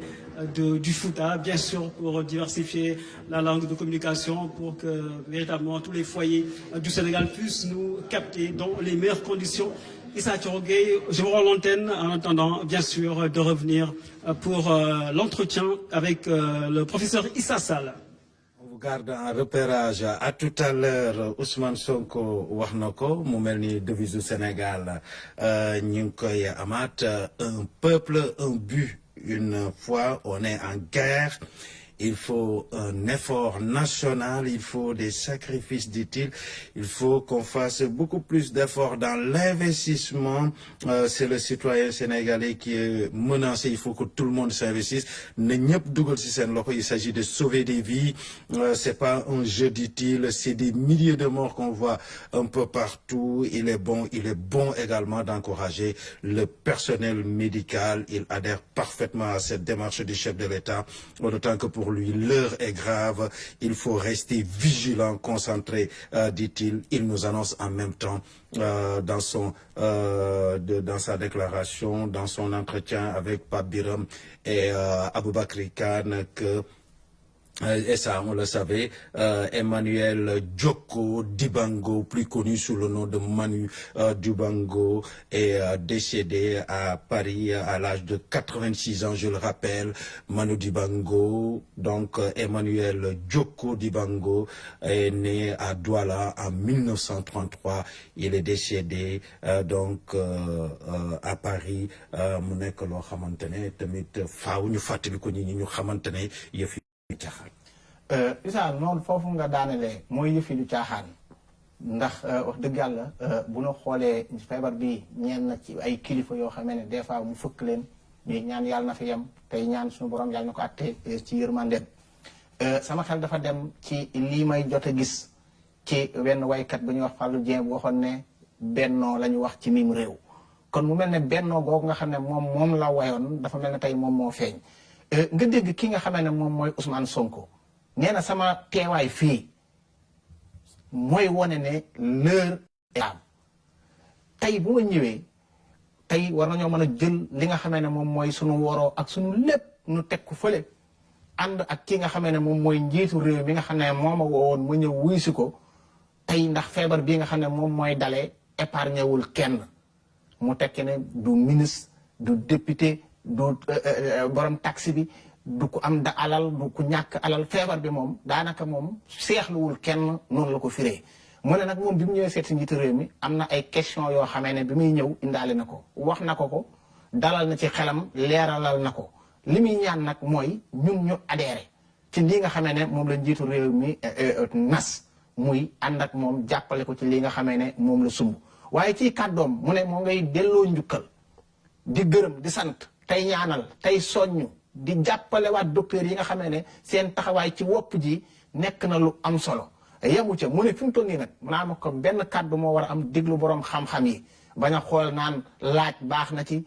lii baax na ci nanu déglu ñi nga xamee ne mooy ñi war a déglu te moytu réseaux sociaux yi nga xamee ne des fois ñu gis ci yoo xamee ne maanaam jarta bàyyi xel ni ñu war a déglu ci guddi yi ñu toll nii mooy borom xam-xam yi muy ñi ñuy wax virologue ñi nga xamee seen xam-xam dafa màcc jëm ci wàllu virus ak ñi nga xamee seen xam-xam dafa màcc jëm ci yenn tawat yi nu muy lawee nee na nañu bàyyi xel ci ñooña ginnaaw bi mu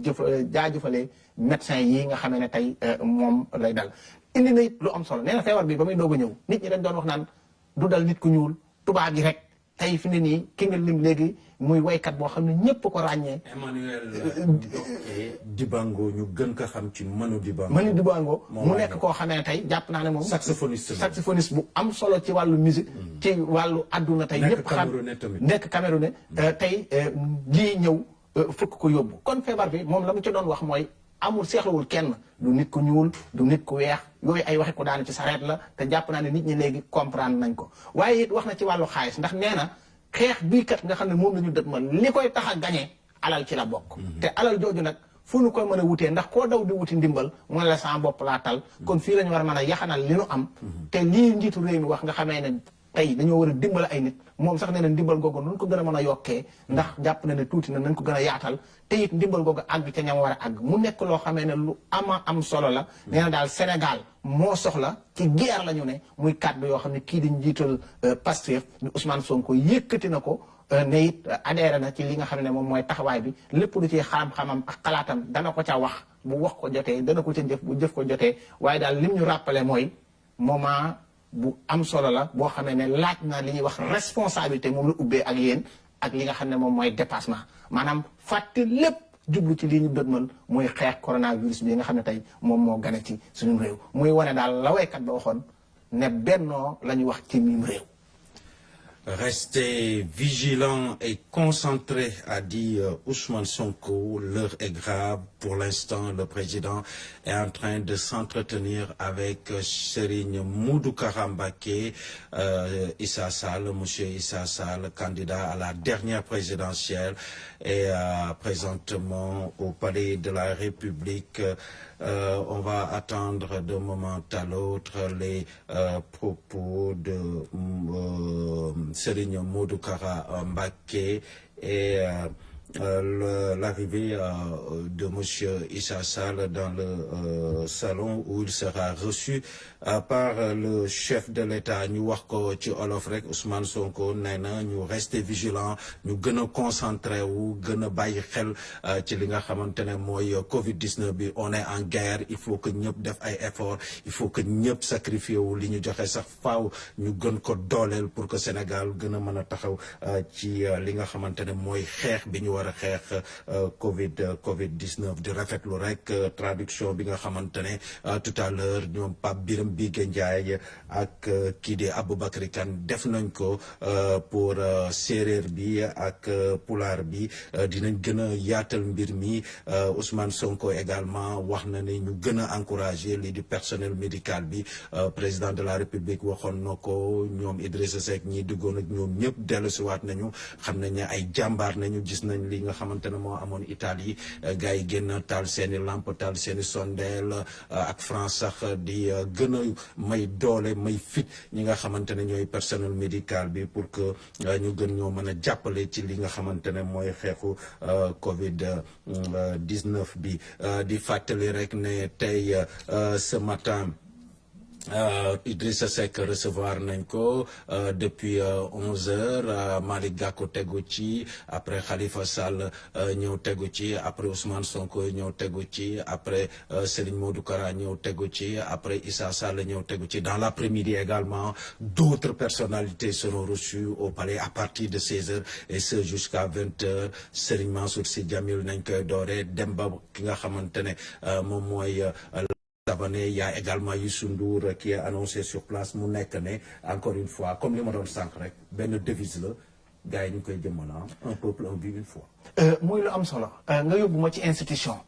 muy warma guñ ko war a jox nag dañ koo dégg ci ñi nga xamee ne ñoo fa dem ndax amu ci kenn koo xam ne ba nga génnee sàllalu nga li nga xamee ne moom mooy njiitu réew mi dégg nga Ousmane Sonko ni mu ko waxee le président de la République Macky Sall kon mu mel ne tey maanaam nangu ndogal dafa nekk loo xam ne dafa am solo waaye fi ñu toll nii tey bu ñu gisee ñoom taxawaay bi ñu am ak réew mi bëgg seen réew fonk seen réew di xeexal seen réew bu ñu fàttee seen bopp ndax réew mi nga xam ne tey nee nañ moo leen tax a jóg war nañ ko mën a gëm ñëw ànd ak président comme nii ñu ko defee tey ñoom amuñu soxla ci lenn lu dul feebar bi jógee fi loolu nag ñoom wane nañu yoon wi nga xam ne ci la nit ñi war a jaar mooy nee na nañu déglu docteurs yi nee na nañu déglu ñi nga xamee ne ñooy yëngu ci wàllu wér-gu-yaram luñ ñu wax ñu def ko luñ ñu tere ñu bàyyi ko xeex bi nag nekk xeex boo xamee ne wax na ko ci biir wax mooy la njiitu réew mi di sàkku mooy ñu dem assemblée nationale daanaka li nga xam ne moom mooy li nga réew mi nas te nga xam ne fa lañ ko mën a jàppalee ñoom député yi muy voteel ko li nga xam ne moom la jàpp ne lii bu ñu ko defee dana nekk ndimbal ci xeex bi moom wax na ne xaalis nag mooy gañe guerre bi nga xamee ne ci la ñu jëm kon mu mel ne guerre kon xaalis am na ca solo ay nit am nañ ca solo xel ak xalaat ak xam-xam am na ca solo nitu diine it am nañ ca solo ndax yaa ngi koy wax léegi kii nga xam ne mooy Serigne Modou Kara di général Bamba gis nañ ko mu ñëw saafonteeg njiitu réew mi dugg ñu fi seenee échanger kenn ku ci ne wax sa xalaat jàpp ne nii te it Issa lu wax ji bari bari benn jubluwaay dong lañu am mooy lii nga xam ne moom moo ne fi saraax ngeen xalaat ak nan nga jàpp ne noonu la ñu war a def bu weesoo man li ma xalaat ak ni ma gisee ñu boole ko ngir mën a daan feebar bi nga xam ne moom mooy coronavirus bi nga xam ne tey moo lëmbe àdduna bi di noonu ñëpp comme ni ko ñenn ci bari ci ñi nga xam ne tey jot nañoo gisee njiitu réew mi waxee. waaw coronavirus nekk na noonu ñëpp moo tax ñëpp mobilisé wu ñu fàttali ne am na ay information yoo xamante ne faaw ñu dellu siwaat si président démb dans son discours annoncé na li nga xamante ne mooy état d'urgence bi annoncé couvre-feu bi 20h ba 6h du matin que Sénégalais yëpp war a mën a respecter loolu nga xamante ne moom la njiitu réew mi yëkkati muy fàttali également ay principe discipline. Discipline mooy lépp Issa ci àdduna damay faral ne bés bu ne jàngale la maanaam yar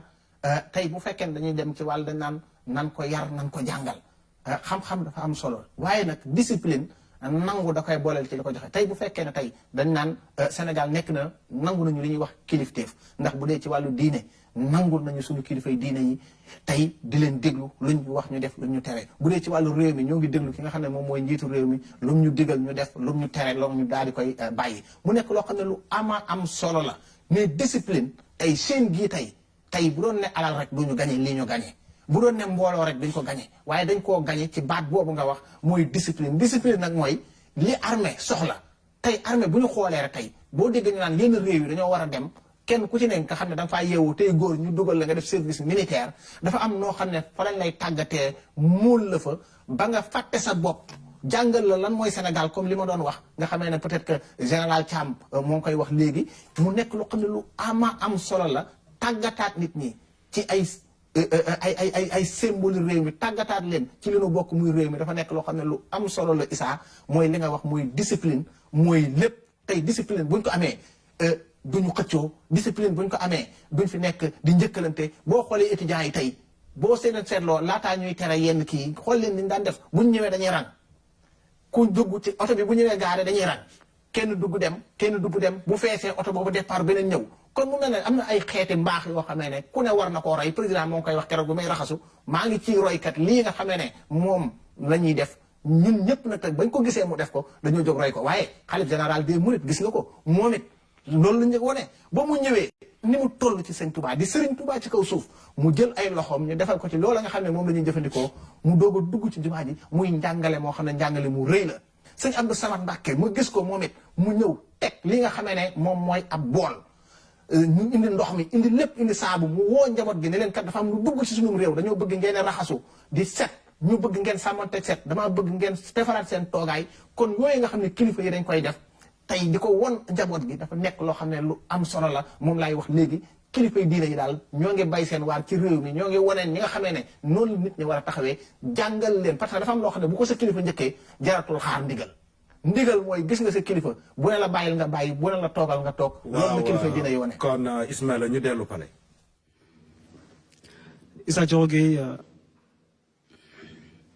Issa Thioro Gueye, nous sommes avec Serigne Modou Kara Mbacké, leader du parti PVD, chef religieux. Alors, vous venez d'avoir un entretien avec le chef de l'État dans un contexte marqué par la propagation du Covid-19. Quels ont été les échanges que vous avez eus avec le chef de l'État dans ce cadre-là précisément? Au nom de Dieu, le clément, le miséricordieux. Donc, cette maladie, c'est la volonté divine.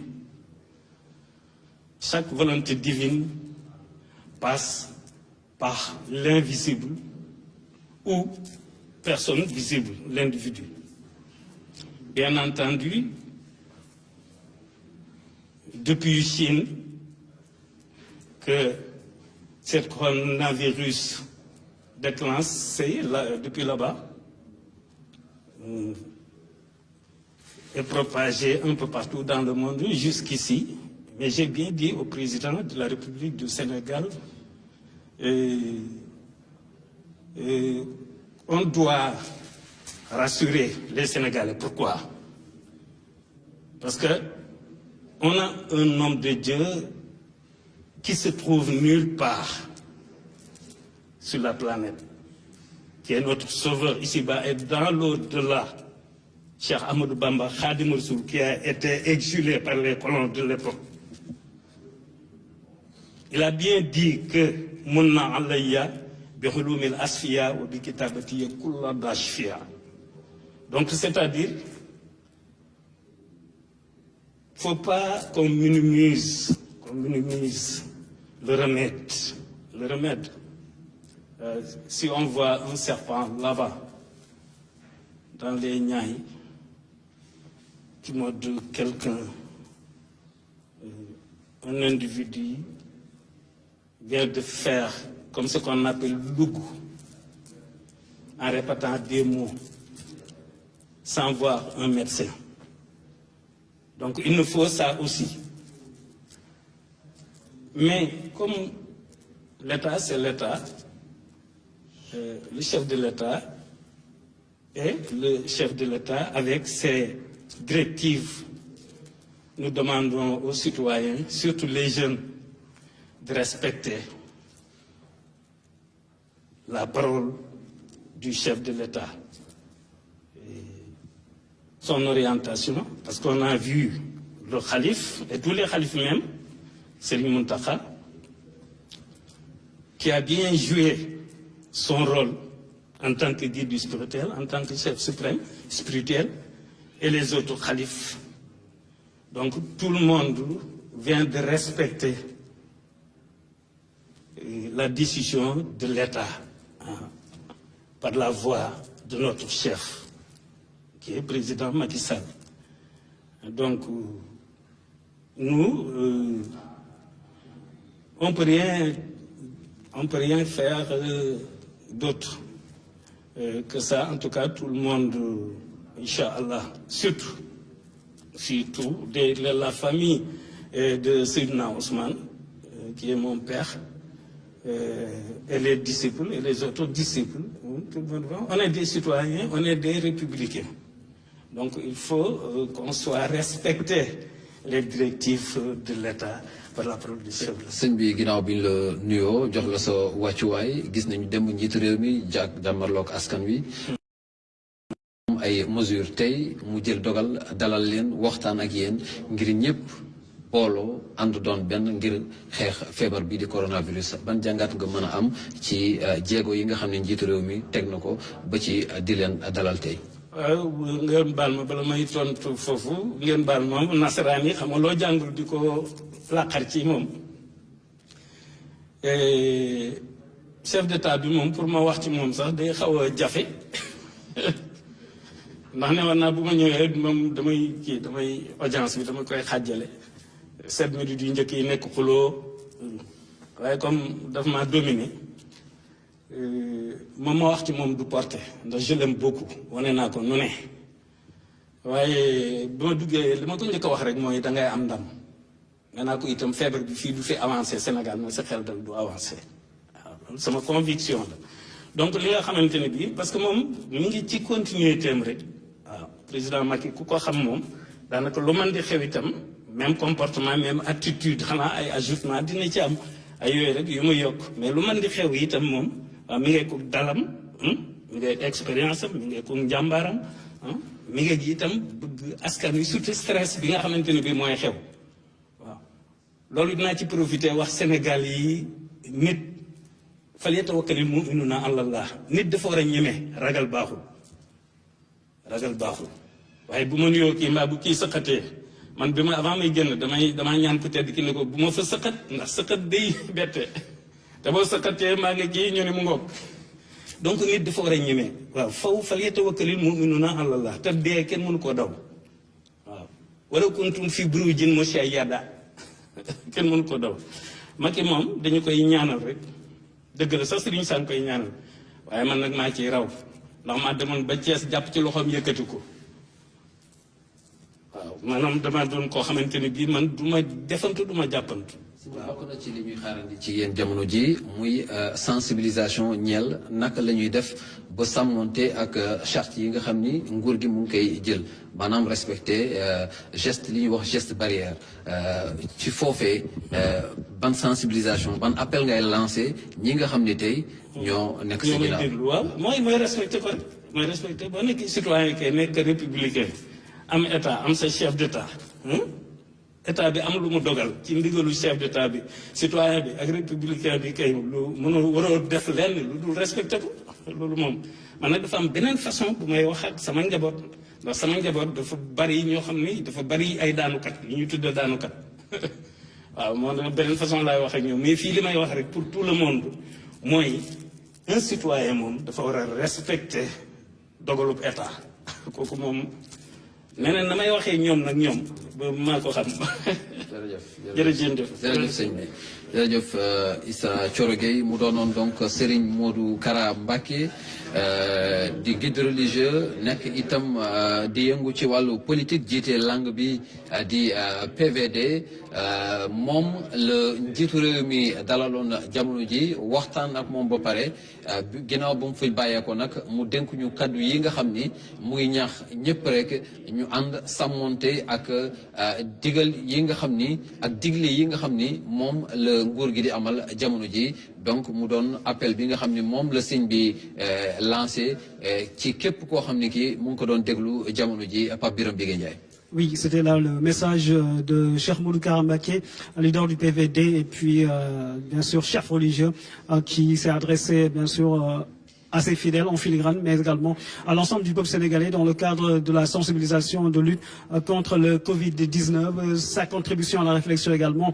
il a partagé avec le chef de l'État, le président de la République Macky Sall, qui à l'instant va recevoir la dernière personnalité politique du premier tableau de la série de consultations. Il s'agit du professeur Issa Sall, qui à l'instant est reçu par le président de la République. La salutation entre les deux hommes, bien évidemment suivi d'un entretien avec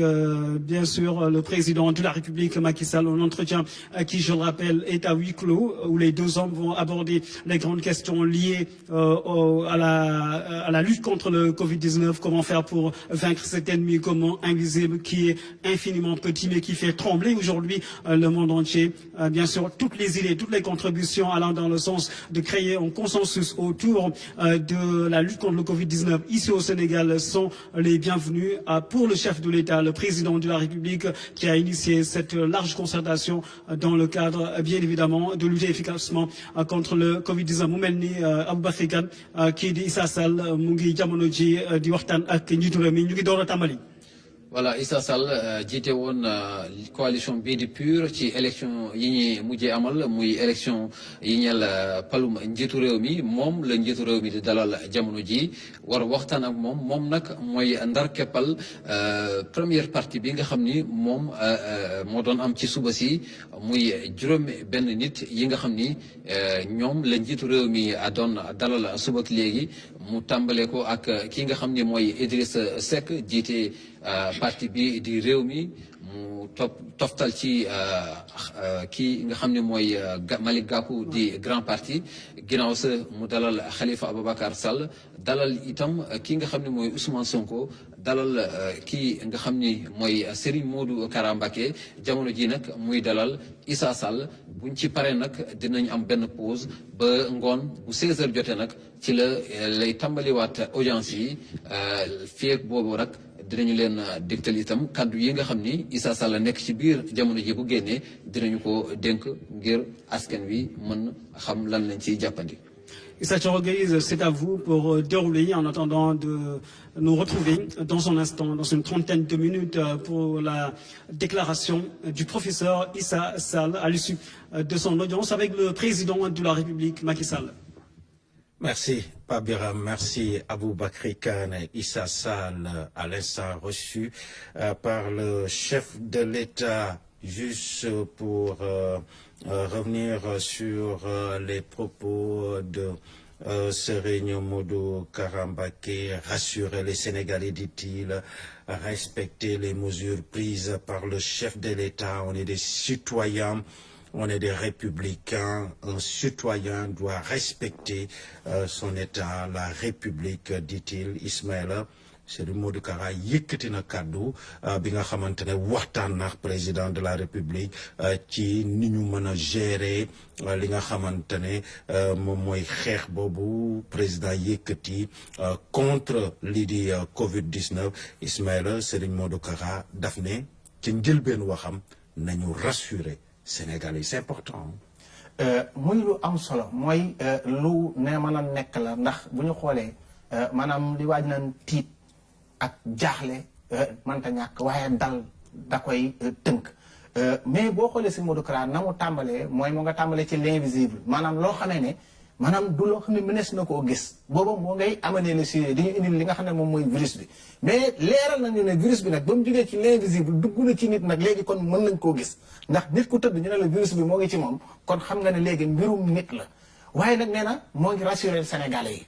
tey xam le na nag ne maanaam tey ñun Sénégal am nañ kenn koo xamee ne àdduna amu ko te nu mu ko firee mooy sëñ Touba Cheikh Ahmad Bamba nee na kooku nag ku ko am sa xel war naa mën a dal foofu la mu indi mooy wàllu ñaan kenn ku ci nekk ca la nga gëm ca la nga am naam ko bu ca fàtte ñaan ndax yàlla mooy nangu waaye ginnaaw loolu it nee na nanu nangu lii nga xamee ne nag moom mooy respecté kaddu njiitu réew mi topp li ñuy wax orientation maanaam yoon yu ñu jaarloo ñu jaar ca mu ñëw ne kaddu yooyu nga xam ne kat moom mooy kaddu njiitu réew mi te mu ciy soññ ngir ñu tënku ca daf ne xalifa yi nga xamee ne ñoom ñoo dëkkee réew mi ñoom ci boppam kat naam ko ñoom xaaruñu ndax ba mu àddoo rek la ñu jóg wane ko joxe ci exemple xalif général des Mourides xalif général des Tidiane xalif général des Layène xalif général des Ndiassane xalif généralu Medina Baye ñuy ñi dëkkee réew mi waa daaka yi nga xam ne da leen a fekkoon ci ñuy woo nit ñi ñu daal di dakkal loolu lépp ndax it nee na bu nu fàtte ñun ay citoyen lañ ay républicain lañ waaye nag nee na moom kat moo ngi wane nee na wax ci njiitu réew mi daf koy xaw a jafe ndax nee na moom xaritam la ndax da ko bëgg lool waaye it day xaritam mu nekk loo xam ne ñaanal na ko ne ko lii bu ci jaaxlee di nga ci am ndam waaye nag nañu àndandoo booloo dalal suñu xel te ànd ceeg expérience nee na ku ko am la jàmbaar la ci fi mu féete sëñ Mountakha taxawaay bi mu taxaw kilifa dina yi am ko mu nekk loo xamee ne lu am solo la moom ca loola la woo nit ñi nee na nag am na nu muy waxee njabootam ndax nee na moom ñim yor ay daanukat lañ kon moom kàddoom danañ koy déglu kon sant nañ yàlla kon moom dana wax ak njabootam comme ni ko ñeneen ñi waxee ñu ko ku mel ne sëñ Ousseynou Kane defee waxtaan ak njabootam waa Tiwaawoon def ko waxtaan ak seen i njaboot kon nag nit ñi ndimbal lañ leen war a woo ak jàppalante muy lu am solo ndax Issa wax nga ko mooy solidarité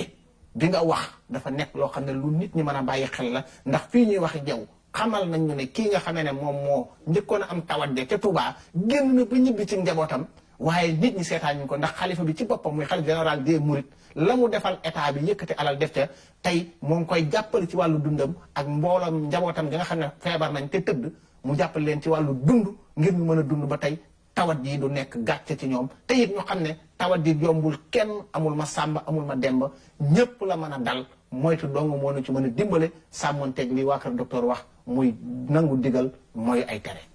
waaw dafa am léegi lu sëriñ bi wax nga ñëwaat ci ne moom dafa am nu muy waxee ay taalibeem. waaw xam nga dafa am loo xamee ne dañ koy wax ne nit ay dimension la dafa am loo xamee ne da nga koy liir di ko wax mooy comme lii ma tim ci kayit gi di ko bind di ko wax waaye dafa am ñoo xam ne dañuy yëg di wax loolu nag dafa dépassé entendement nit loolu nag xëy na boo ko gëmul waa États-Unis ñoo ngi ñuy seetaan mais tey da ngay gis nit koo xam ne wax na ko joxe ci misaal ci lu mel ne jaan da lay matt ñu lugg ko léegi tax dangar ji waat ci médecine am na mooy dañ lay piqûre léegi mu dañ waaye am na koo xamee ne fi day wax li muy wax nga mën a jóg dem sa yoon kon nag loolu lépp nag tey Afrique am na ay mystère am bu nu ko xeet waaye fi mbir mi toll nii ñaar yooyu man mooy nangul science li mu mën waaye ñaan yàlla moom ku ne mën na ko moo tax dootul jàkk yi rek la ñuy ñaane yàlla kenn ku ne fa nga ne mën ngaa jàpp ci ñaan yàlla ci la nga gëm muy tawat ji dellu gannaaw ñi mu jot a dalakas néew ñu ñaanal leen ñu gaaw wér dellu si seenu njaboot mooy fa muy waxee moom xam nga nee na ay daanukat lay waxal te ay daanukat nag moom da ngay fexe ba fa nga leen bëgg ñu daw riir wut fa nga mën leen faa orienté kon moom comprendre na ne am na ñu mu war a waxal ñu koy déglu kon ñooñu nañ leen bàyyi xel comme ni ko waa ji waxee mooy da ngay dégg naan def leen sarax def leen mais yooyu yëpp pour dimbal la rek mooy solidarité bi daal nañ ci bàyyi xel te nangu kilifteef lu ñu diggal ñu wax waaye li ci gën a am solo képp ku génn rek nangu nga li yàlla def ci yow ba tax président woo la waaye nangul nga ko li yàlla def ci moom muy jiite gi mu jiite réew mi nga ne ko monsieur le président de la république muy loo xam ne ñëpp danañ ci jàng muy lu am solo muy loo xam ne tey wax naa ko Issa maa ngi koy répété waat bésu tey bi histoire dana ko retenir xaw ma ndax ñi bind téere ñoo ngi noté xaw ma ñi nga xamee ne tey dañuy jàngal ëllëg waaye dana bokk ci li ñuy jàngale ci taarixu réew mi mooy Sénégal tey bi mu soxlaa ñëpp dañoo booloo doon benn ngir intérêt réew mi muy Sénégal. Moi j'ai un fol amour pour cette région bi nga xamante ne mooy Saloum te yow nga cosaanoo fa Saloum tamit dafa am nooy wax ak ñoom. waaw xam nga nit ku ne xam nga dafa am loo xamee ne danaa la xëy na des fois da ngay mën a wax dafa am koo xam ne li ñuy wax ne kenn jarta xeet dafa amoon lu xew lu am solo bi nit ñi di ca dem ñu ne ki nga xamee dafa am feebaru xel du dem bàyyi ko ca dëkk ba mu leen tee ngeen maa yóbbaale ñu ne ko doo dem tee ngeen maa yóbbaale ñu ne doo dem mais moom boolewu ci wax comme moom ber nañ ko mu bàyyi ba ñu dem comme dëkk ba ay néegi ñax rek la mu taal dëkk ba dëkk ba tàkk mu ñëw taweti tali ba taxaw fa di leen xaar ñooña bañ demee ba wàññeeku ñëw na ko looy def fii mu ne yéen ne woon man bokkuma ci nit ñi ba ngeen ber ma léegi dëkk amatul kon muy wane ne xàjj ak seen waruta am mooy lii ñu doxal tey boole ñëpp ñu ñëw àndandoo bañ a xeeb kenn muy kenn ku ci ne fa nga féete jàpp nga ne yaa war a xeex feebar bi daan ko tey fa la nit ñi toll muy xeex feebar bi daan ko muy loo xamee ne tey amul ma sàmba amul demba ñun ñëpp nañu àndandoo bokk ndey bokk baay te jàpp naa ne c'est possible ndeke mën naa ne tey gis nga ne mën na donc nag loolu na nekk loo xam ne tey ñëpp tey ñu bàyyi ci xel jàppale ñi nga xam ne tey ñooy dund feebar bi te fexe it bañu koo fàtte mooy feebar bi nañ gaaw mu dakk ni muy dakkee mooy jël suñuy responsabilité dagg càllaw la gi ba du jéggi mu yem fi diir bu gàtt ñu àndaat dellu ca sunuy saafonte bu Issa xewlee ma mën a jógee ngin gi neew dem fekkoo tëngéej ñu bokk yendandoo añandoo waaye mesures yi ba pare mesure d'hygiène yi nañ ci bàyyi xel mooy bokki kuddak yu ci bari moom léegi moom nan ko wàññi ba feebar bi dem ñu delluwaat ca waaw lii Serigne Modou Kara yëkkati wax ko man daf ma intéressé personnellement daf ñu oo ci xel am fu mu ñu xëcc benn dimension oo ñu ci dimension oo ñu ci xel donc ci dimension bi sànq moom nga doon expliqué ba naan moom ay taaliban dafa am nu ñuy mel xam na nu mu leen di gérer léegi dama bëgg ñëw ci xel mi mu ñu oo dafa yëkkati ñetti mots tey jii boo doon def ce qu'on appelle la sémiologie de son discours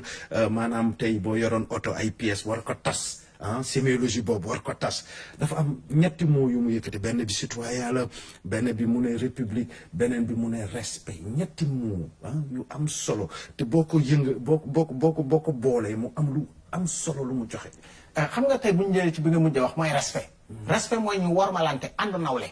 maanaam man jox la cër. loolu nag nangu ndogal da koy mooñ.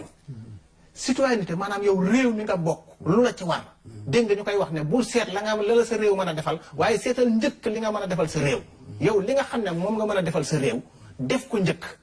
ba pare nag doog a xaar li la sa réew mën a defal tey nag citoyenneté boobu sëñ Modou Kara interpellé ci lañ toll mooy fi ne nii nit ñi réew mi laaju leen lan la leen réew mi mën a defal waaye ñoom li ñu mën a defal réew mi ca lañ toll nii mooy comme ni médecin bi def comme ni sëñ xalif général des mourides def ni sëñ Ousseynou def yow nga def ko keneen def ko ñooñu tey dañ leen a woo ci mooy baat boobu nga wax mooy citoyenneté kenn ku ci ne waaye nag mooñaat seen bopp xam ne réew mi dafa am loo xam ne moo ko tënk mooy république république nag dafa am ku koy incarné ki koy incarné tey c'est le président de la république moom la ko nit ña nangul ne ko yow kat njiit gii nga xamee ne ba tànn jotee dañu laa tànn nangul nañ la ko moo tax ma ne la ci biir wax ji koo dégg bu ñëwee bu génnee danaan ni ma ko waxee ak le président de la république du Sénégal muy ne nangu cër mooy li wolof di wax sukk teewute yóbbaale say oom kenn ku ci ne ba nga ko joxee la nga lam doon ba ngay ñibbi di yóbbaale nga la nga doon ba tax tey loola moom tax mu indiwaat la mu nekk loo xam ne lu am solo la ci taxawaayu réew mi mu nekk loo xamee ne daal yéeme na tey histoire dina retenir tey bés bii nga xamee ne tey moom mooy talaatay tey jii nga xamee ne tey fii ñuy wax tey njiitu réew mi woo na ñi nga xamee ne mooy dëkkee réew mi te it nag Issa kon ndeke ñun mën nanoo nas dara ci sunum réew ànd ca déggoo ca am ca ndam mooy tey amul kenn koo xam ne tey yuuxu nañ la woo la nga ñëw ñoo wallu ndax doomi réew mi la ñu woo ndax génnul Idrissa Seck génnul Malick Gakou génnul Khalifa Sall génnul Ousmane Sonko génnul Issa Sall mii nga xam ne dëggu na waaye génnul généralu Bamba bi nga xam ne mooy sëñ Modou Kara Mbacké Noreyni nga xam ne tey moom génn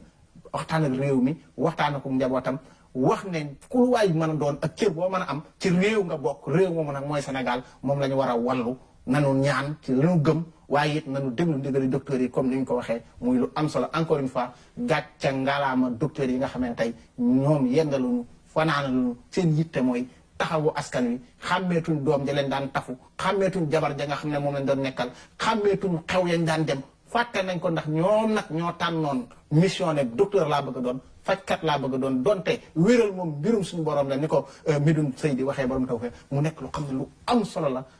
man faj maa koy def waaye yàlla mooy wéral loola nañ ñaan yàlla jàngoro ji gaaw fàtte ko te solution bi génnee ci réew mi ndax am nañu kenn amul tey wane na ne tey bi ñu àndee mën nañoo daan jàngoro ji. ki nga wax léegi nu mu tudd Medoune Sey. waaw moom dafay wax ne fajuma yàlla mooy faj. kon nangu kenn borom gi donc xam ku ne la nga lam war a def nga bàyyee ko nangul ko dafa nekk loo xam ne lu am solo la waaye ba tey Issa li may wax mooy solidarité comme ni ñu koy defee nañu ci bàyyi xel ndax fi yëf yi toll nii solidarité baax na ci te mu gaaw. waaw loolu am na solo mais sëñ bi bala mu doon wax ci wàllu olof. bu ñu ko interroger nasaraan ba pare dafa am benn précision bu mu def ne oo ko ci kàddu goo xamante ne jàng ko. mu war cee indi xelam xalaatam ak yooyu yëpp argumenté ci da doon metti léegi bi olof bi ñëwee mu mel ni ku libéré wu maanaam loo xamante ne am na occasion gën a mën a préciser li nga xamante ne moom mooy kàddoom ma am ci benn lecture gis ne di dundee sa moomeel tamit lu neex la buñ koy fàtte. Issa dañ ne nit am réew moom te développé mukk te développé wul ci langue yi nga xamee ne moom la am réewum di jëfandikoo. moo tax bi ñu waxee nee nga Pape Birame séeréer gi nga xamee moom nga dégg wax ci ak ñi nga xamee ne ñooy séeréer yi. yow tukulóor gi nga dégg wax ci keneen ku ne langue loolu la directeur général Racine Talla comprendre ba biñ nee bëri li mu njëkk a def mooy làkk woo xam ne dañ koy wax ci réew mi rek ñu gaaw waxtaan ceeg nit ñi ndax nag wax dëgg yàlla raxasu ci wolof tey am na koo xam ne xamul luy raxasu ci wolof. xëy na gestes yi mën na koo xam waaye nag buñ ko wanee séeréer bi mu ñëw wax ko séeréeru saafeen bi ndax séeréer yi daa bëri façon tukulóor bi wax joolaa bi wax làkk yi nga xamee ne ñoo ngi koy làkk ci réew mi ku ci ne ñu jàngal la nan la ñu war a taxawee ngir xeex feebar bi dafay nekk loo xam ne lu am solo la ndax communication moom dafa nekk loo xam ne kenn mënta natt mesure bi nga xam ne natt ko ci askan wi impact bi mu ci am ndax donte sax savane la am na noo xam ne bu ko nit ñi déggee parce que Sénégal moo toll foo xam ne àdduna moo xam ne toll foo xam ne lu nit dégg jàpp ne dëgg la donc discernement boobu fa la ñu war a toll mooy xam li xel mën a nangu ak li xel mënta nangu ñaareel ba mooy ñu continuer taxawaay boo xam ne réew mi dana mën a jëriñu tey yoon wii ñu gis de ak nii ñu kilifa yi wane yoon wi sunu xel dal na ndax nag li ci amoon solo rek mooy ñu jëm ñii ñey jëm ne mais ñëpp booloo nañ jëm benn yoon mooy booloo ànd ak ki nga xam ne tey moom la yàlla teg ci kanamu réew mi ñu déggal ko te benn objectif la ñu am mooy xeex lii nga xam ne moom mooy jàngoro yi. waaw tey am na juróom benn kilifa yu président recevoir bu ma ci delloowaatee dafa am benn mbir moo xam dama ciy attirer sa attention Idrissa Seck dafa yegg si sol sabadoor bu weex alors Malick Gakou ñëw yegg si sol costume am jiital chemise bu weex c'est important alors Khalifa Sall yegg si sol grand boubou bu weex Ousmane Sonko yegg si costume am chemise bu weex c'est important Serigne Modou Kara boo gisee axe universel la indi lu ñuul ak kurus gu weex gi teg ko ci kawam Serigne Issa Sall ñu gis ko avec également benn sabadoor bu weex di ñëw muy am loo xamante ne benn image sans doute tey jii bu ñu ko doon tekki benn image boo xamante ne politique yi ñu ngi koy delloo lii du population bi set dafa neex encore une fois mu war a dellu si. mooy lu am solo mooy weex moom jàpp naa ne da di couleur boo xamee ne moom dafa am solo waaye weex dafa am feneen foo xam ne foofa lañ koy xaar mooy xol yi tey boo xoolee ñoom bi ñuy dugg jaar ñu salle de maquillage ñu maquillé leen dañu ñëw directement kon liñ doon war refléter seen kanam mooy ree gi sourire bi wone yàkkamtee jonjoo gi waxtaan gi loolu dafa nekk loo xam ne seen xol la ne weex googu mooy li nga xam ne moom tey mu ëppati solo ci lañu sol waaye couleur bu weex day dalal xel ndax tey bi Idrissa Seck ñëwee ubbee weex ñi ci topp kenn ku ci ne am loo xamee ne moom nga doxalee tey li ñu doon natt mooy loolu ñu sol ndax dañ ne col kenn du ci jugé nit waaye it xar kanam nga bu fekkee ne tey da nga koy jàngat donte ñun duñu ay psychologue donc mais nag mën nañu liir tuuti ndax nag wax dëgg yàlla wolof day wax ne kanam kaso la waaye koo ko tëjal mu xam ko kanam du kaso waaye koo ko tëjal mu xam ko kon nit ki ni mu lay accueillir rek ci nga xam ne wax dëgg yàlla ay yow mii kat kii tey fan la toll ci man waaye seen xar kanam daal li ñu ci liir mooy tey Sénégal moo ci ne seen xar kanam li ñu ci liir mooy li tax ñu jóg mooy xeex feebar bi waaye it ki leen woo tey woowu leen ci parti ba mu yor ki leen woowu leen ci coalition ba mu yor mais da leen a woo ci li nu bokk muy réew mi ñoom ñu jóg wuy ji ko ci réew mi te loolu dafa nekk lu am solo la moo tax ma wax la ko fii tey ñi nga xam ne tey ay jàngalekat lañ toog seen i kër tey syndicat yi nga xam ne tey ñoo fi nekk buñ di naan sama papa ji ñu daan wax Castro maa ngi koy ñaanal jàmm borom yëngu-yëngal jàpp naa ne tey syndicat moom tàllale leen lu yëngu-yëngal fi ñu tey liñ tal buñ demee ba jël seen alal boole ko ne nañ fàtte suñu bopp lépp lu ñu doon revendiquer nañ ko teg fee réew mi soxla nañu jóg kuy jàngalekat foo dem sa gox boo fa ñibbee fexe la def sensibilisation ba pare am na lu am solo loo xam ne aussi il faut ñu féliciter leen mooy jàngalekat yi am na loo xam ne ci wàllu solde mooy fa nga xam ne fa la njibal ja ne nee nañu ñoom seen salaire yi nañ ciy coppati dara kenn ku ci ne da ngay souscrire ne man kat bëgg naa ñu dagg ma nangam bëgg naa ñu dagg ma nangam bëgg naa ñu dagg ma nangam ma bokk ci xeex bi nga xam ne ëllëg danaa mën ne sama doom ji kat xeex bii bañ koy xeex man dugal naa ci sama loxo te loola nag misaal mi moom wax dëgg yàlla muy mbas ñi nga xam ne tey moom moo dugg ci réew mi dafa nekk loo xam ne ñun ñëpp dañ cee war a boole suñu doole ànd ci discipline comme ni nga ko waxee ndax discipline ci lañ mën a xeexee lépp encore une fois nit ñi nañu respecté kàddu yi ñu leen sant ñu taxaw ci yàlla dafa ñu ndam ñu fàtte ko parce que ñun suñu xeex war a nekk ci long terme mooy lu yàgg ndax diguñu diir bu gàtt li nit ñi di xeex bu jëm ay weer ñun dañ ko war a xeex ci ñaari semaine nit ñi am jàmm couvre-feu bi jeex état d'urgence bi jeex ñu delluwaat ci luñ ne kenn ku ci ne mën a dem seete sa mbokk kenn ku ne mën a saafanteeg sa mbokk waaye coow li it mooy bu ñu stigmatiser ñi nga xam ne feebar bi dalee na dal ñu xam ne feebar bi jombul ma sàmba jombul ma demba du looy daw mooy comme na nga ko waxee toog bu daw bu yégee dara wooteel te it yëpp dara taxul nga xam ne dangaa feebar ndax nag am na ay signes yeneen yoo xam ne dafay màndarga woo lu mel ne wopp ji te jotewul dara ak moom ndax dégg na boo sojee da nga sëqat boo sojee sa yaram dana tàng boo sojee da nga issooli waaye bul ne rek dama issooli sax dafa bokk ci nit ndax boobu daal issooli ñu ne alhamdulilah donc waaye nag dañ ne léegi na nga ko daan defee bu ko def yéesoo tere nañ ko nii lañ la wax donc comme nag léegi lii leen dégle mooy dee ko def waaye nag bu nit issooli rek léegi nit ñi sax ragal nañoo issooli waaye dañ ne am na noo ko mën a defee boo yëgee dara wooteel ci numéro bi comme ni nga ko diglee ne man kat yëg naa lii ak lii ak lii ña ngay waxal danañ mën a xam ne ndax yow lii dalaa dal am dalu la ñu jël waa kër docteur ñu ñëw seet la te it boo ko yëgee rek waxuñ la ne am nga ko wool waa docteur ñu teg la ci yoon bi nga xam ne ndimbal lay doon Issa Ismaël, machallah, dit à l'instant, le professeur Issa Sall s'entretient avec le chef de l'État dans l'après-midi à partir de 16h, sera reçu au palais. Seront, j'allais dire, reçus au palais.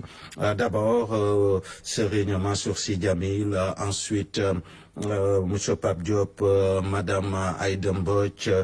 Monsieur Mamadou Diop Decroix, Monsieur Mamadou Lamine Diallo, Monsieur Tafsir Thioye, Doudou Wade et Serigne Bara Dolly, Monsieur Cheikh Bamba Dièye, Monsieur Mokhtar Sourang, du moins monsieur Landing Savané, enfin monsieur Youssou Ndour. Ismaïla bu ñu ko tekkee ci olof mooy que tey dans l'après-midi am nañ benn programme bu am solo boo xamante ne comme niñ ko defee tey rek tey ci suba si donc ni professeur Issa Sall, le président de la République, di recevoir monsieur Idrissa Seck moom moo ko tijji. Donc à partir de 11h la woon ba ni président mi ngi recevoir professeur Issa Sall ñuy xaar mu génn donc ñoomin Pape Biram ak ñoom Aboubacry Kane jéb de recueillir ay propos am di fàttali ne dans l'après-midi ñu wax ko ci olof ci ngoon gi à partir de 16h bu ñeenti waxtu jotee ki nga xamante ne moom la njiitu réew mi di njëkk dalal mooy Serigne Mansour Sy Djamil, ensuite Pape Diop dina ñëw, Madame Aïda Mbodj, Monsieur Mamadou Diop Decroix, Monsieur Mamadou Lamine Diallo, Tafsir Thioye, Doudou Wade ak Cheikh Bara Dolly, Monsieur Cheikh Bamba Dièye, Monsieur Mokhtar Sourang, enfin du moins avant muy jeex sax dinañ am tamit monsieur Landing Savané ak kii di Youssou Ndour dinañ leen recevoir foofu ci palais bi mu nekk benn après-midi boo xamante ne tamit après-midi bu chargé lay nekk. waaw tey moom xawma ndax njiitu réew mi daan na am li ñuy wax kennal waaye xam naa ne tey du yomb ci moom waaye dafa nekk loo xam ne jar na ko ndax fi ñu toll nii moom kenn ku nekk rek comme ni ma koy faral di baamtoo dafa war a jóg gi nag mooy seet fa nga mën a taxaw ak na nga mën a doxalee ngir lii nga xam ne moom la ñu sumb mu sotti mooy li waral tey ba mu xëyee ba tey daal moo ngay dalal ñi nga xamee ne ñoom ñoo dëkkee réew mi te yëngu ci wàllu politique tey fu di waxtaan ak ñoom nan la ñu mën a def ba am saafara ci lii ndax moom nag nii la gisee waaye ñoom it am nañu gis-gis ndax ñoom bu ñu ñëwee dañ koy wax ne kon nii kat bu ñu defee nii moo gën bu ñu defee nii moo gën waaye ndeke la mu yëkkati daal mu di ab sumb ñëpp nangul nañ ko ngir ñu ànd xeex wopp yi nga xam ne moom moo dugg sunum réew ndax fii ñu waxee yow yaa ngi koy wax kii di Issa Sall mu ngi ci biir di diisoo ak njiitu réew mi mu nekk loo xam ne lu am solo la waaye daal gën a bàyyiwaat xel bu baax rek waa docteur yi nga xamee ne ñoom ñooy faj ñaareel bi mooy ci wàllu transport bi aussi ñu bàyyi ci xel bu baax a baax jël ay matuwaay ak doxalin beeg yëpp ndax dafay nekk loo xam ne dafay yéwénal fi ñu toll nii moom kenn ku ne médecin nga war a doon ndax ni ñu koy waxee rek général Thiam bu DIRPA comme ni mu koy faral di junjee dafa nekk koo xamee ne tey ci wàllu xam-xamam lépp bu mënee bàyyi xel tey bay rafetlu sa taxawaay di rafetlu suñu taxawaay ci liggéey bi donc dafay wax ne soññ rek ñu gën ko góorgóorlu mi ngi lay félicité bu baax di rafetlu liggéey bu am solo bi nga liggéey di expliquer am na yoo xamante ne waxu cosaan la yow mën nga ko man mënuma ko donc loolu day am solo ñu am nañuy waxtaan ak Sénégalais yi voilà justement ñu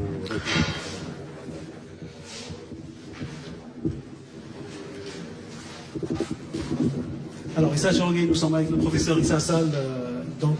qui vient d'être reçu par le chef de l'État, le président de la République, Macky Sall. Alors, parlez-nous un peu de cet entretien avec le chef de l'État. Comment cela s'est-il passé? Merci beaucoup, Pape Biram. C'était un honneur d'être reçu par le président de la République.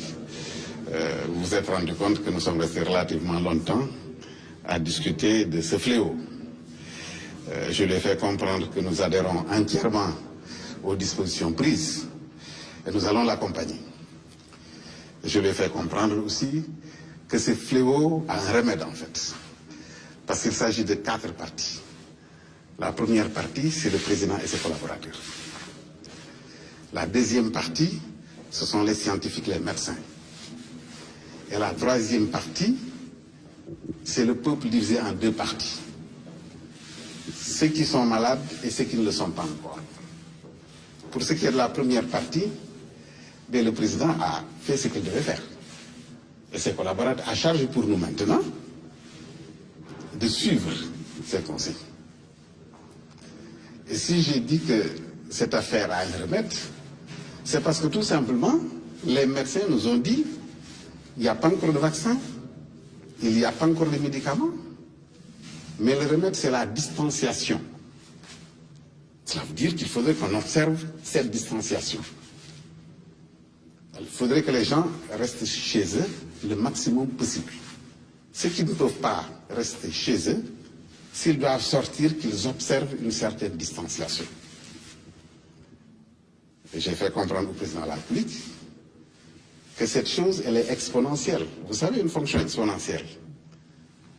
À l'origine, elle est très faible, mais elle monte très rapidement. C'est ce qui est arrivé à beaucoup de pays. Et nous ne souhaitons pas que ça arrive à notre pays. Donc voilà, en gros, bon, on s'est retrouvés en scientifique, nous avons épilogué, n'est-ce pas, sur tout ça, et voilà. Vous adhérez aux mesures prises par le chef de l'État. Cela veut dire tout simplement que vous pensez que ce sont des mesures qui s'imposent actuellement. Ben, je dis que c'est des mesures qui s'imposent. Il a fait son devoir. C'est à nous maintenant de matérialiser ces mesures. Cela veut dire qu'il faudrait que... C'est un problème de discipline. De toutes les façons, cette affaire a existé avant. On est en train de le vivre, mais ça va continuer un jour. De toutes les façons, c'est un fléau. C'est le monde qui est ainsi fait. Mais si nous sommes disciplinés, mais nous allons avoir une certaine résilience qui nous permettra à chaque fois que des fléaux comme ça se présentent, que nous puissions les vaincre. Professeur ginnaaw waxtaan bu yaatu bi nga xam ne amal nga ko ak njiitu réew mi ban taxawaay lañ mën a xaarandi ci njiit yi nga xam ni ci nga bokk mooy ñiy féete tey ci langue politique bi ak rawatina mesures yi nga xam ne njiitu réew mi annoncé na ko démb. jërëjëf maa ngi leen di sant di leen gërëm président de la République recevoir la honneur la man nag dama woy ngir député la ngir dama yore parti ngir dama mosoon na nekk candidat mais yooyu yëpp dama ko teg de côté dama fi ñëw en tant que citoyen di leen wax nag ne dañu nekk ci guerre te guerre bi ñeent ñoo ko yore mooy général bi joxe stratégie bi muy président de la République jël na ay mesures am jaaram wàcc na ñun ñoo ci des beneen bi mooy ñi nga xam ne ñooy scientifique yi muy médecin yi dañ leen war a dooleel ba ñoom du ñu manqué dara en terme de combinaison yi ñuy sol masque yi ñuy sol infrastructure yi ñu war a am ak seen lépp loolu mooy la priorité des priorités beneen bi mooy ñun nit ñi nga xam ne ñii jot nañoo feebar ñii jotuñoo feebar ñii jot a feebar ñu ngi leen di faj mais ñi nga xam ne sentir nañu dara ci ñoom obligation la ñu wanewu pour nit ñi bañ a tas beneen bi mooy ñi nga xam ne feebaraguñu encore que d'ailleurs kenn mën taa wax ku feebar ak ku feebarul parce que virus bi noonu la demee yow mën nga taxaw dara du la jot nga defee ne kii fekk virus baa ngi sa biir parce que contamination communautaire xas na ba am bu ko defee ñooñu nañu toog seen kër ba li ñuy génn rek ñu seet ne ñàkk mënut a ñàkk mais bu munee ñàkk nañu toog parce que yow bu fekkee ne dara dalagu la nga toog sa kër mais saa waay yaakaar naa ne lu bëri du la dal donc président la mu war a def na ko ànd nañ ci te dinañ ko jàppale ñun li ñu war a def aussi nañu ko def. professeur bokk nga ci ñiy teewal askan wi ci pencum ndaw réew mi ci foofee tam ban taxawaay ngeen fas yéene amal rawatina ci projet de loi bi nga xam ne njiitu réew mi fas yéene na ko jébbal député yi. waaw président moom waxtaan nañ ci bu baax defe naa ne du man maa fi njëkk ñëw am na ñu ma jiitu mais man bu may waxal sama bopp dama ñaan projet de loi boobu ñu wote ko ñëpp wote ko benn. mais ñu yaatal ko aussi parce que damay dégg ñu wax état d'urgence sanitaire loolu amul parce que mbir mi du problème mu santé c'est un problème global état d'urgence la binduñu fenn état d'urgence sanitaire état d'urgence la ñu bind te bu ñu nee état d'urgence nag mooy nit ki da nga koy bàyyi dooleel ko pour ñetti weer mu seet xalaat nit ñi jàppale ko la mu war a def mu def ko maa ngi sant leen jërëjëf mu doonoon donc professeur Issa Sall moo ndar keppal audience yi nga xam ni moom la njiitu réew mi doon amal suba ak léegi wane na ni ànd na ci dogal yi nga xam ni moom la njiitu réew mi jël di ñaax itam ñëpp ñu ànd ci booloo doon benn ngir jàppale njiitu réew mi ci xeex bi nga xam ni sumb na ko mu jëm ci Covid-19 di coronavirus ñuy fàttali rek ni tey Sénégal mu ngi toll ci 78 cas confirmés. Pape Birame Bigué Ndiaye à l'instant le professeur Issa Sall qui vient donc de donner son accord absolu avec les mesures donc prises par le chef de l'État pour justement lutter contre le Covid-19 ici au Sénégal. Oui, le professeur Issa Sall qui se dit en phase avec le président de la République, notamment en ce qui concerne les mesures prises pour mieux faire face au Covid-19 dans une dynamique de propagation qui commence à inquiéter le peuple sénégalais. C'est donc dire que ces leaders ont décidé de faire bloc autour du chef de l'État pour naturellement l'accompagner dans cette croisade pour vaincre cet ennemi commun. C'était la dernière personnalité politique que le président de la République, Macky Sall, a reçue ici sur le premier tableau qui vient de se terminer. On va reprendre tout à l'heure aux alentours de 16h pour la 12e séquence de cette série de consultations entamée par le chef de l'État, le président Macky Sall, dans le cadre de la lutte contre le Covid-19. Issa Thioro-Gueye, on va se quitter comme ça. Si vous n'avez pas d'autres questions, je pense qu'on peut vous rendre l'antenne et puis vous laisser bien évidemment décrypter les derniers instants de cette première partie de consultation ici au Palais de la République. Merci Birame, merci Abou. kontaan nañu bu baax ci liggéey bi dinañ leen retrouver inchallah à 16h. En attendant dina am ñaari point yoo xamante ne faaw ñu leen ko léegi bu ñu paree journal télévisé dañ leen koy indil ñu résumé lii di actualité bi sitôt après inchallah rabbi à 15h il y aura un point de presse au ministère de la santé ci diggante ministre intérieur ak bi kii di ministre des transports. À 16h dañuy dellu see Pape Birame mi ngi koy annoncé tout à l'heure ñuy fàttali juste li nga xamante ne moom le professeur Issa Sall yëkkati comme cadre. Il parle d'adhésion aux mesures prises par le chef de l'État. Il parle également de cette guerre, de ce plan de guerre à mettre en branle contre justement le Covid-19. On est en guerre, dit-il, et il y a 4 acteurs. Le général, c'est le chef de l'État, les scientifiques, les médecins, à renforcer bien entendu les citoyens malades ou pas malades. Tout le monde donc doit se mobiliser. Il parle également du vote de la loi d'habilitation. Il dit que tout doit être mis en place pour permettre au chef de l'État de mener à bien les destinées inhérentes donc à la mise en œuvre justement de ce plan. Ismaïla kon ñu bàyyi waa information ñëw kon ñu joxe rendez-vous tout à l'heure.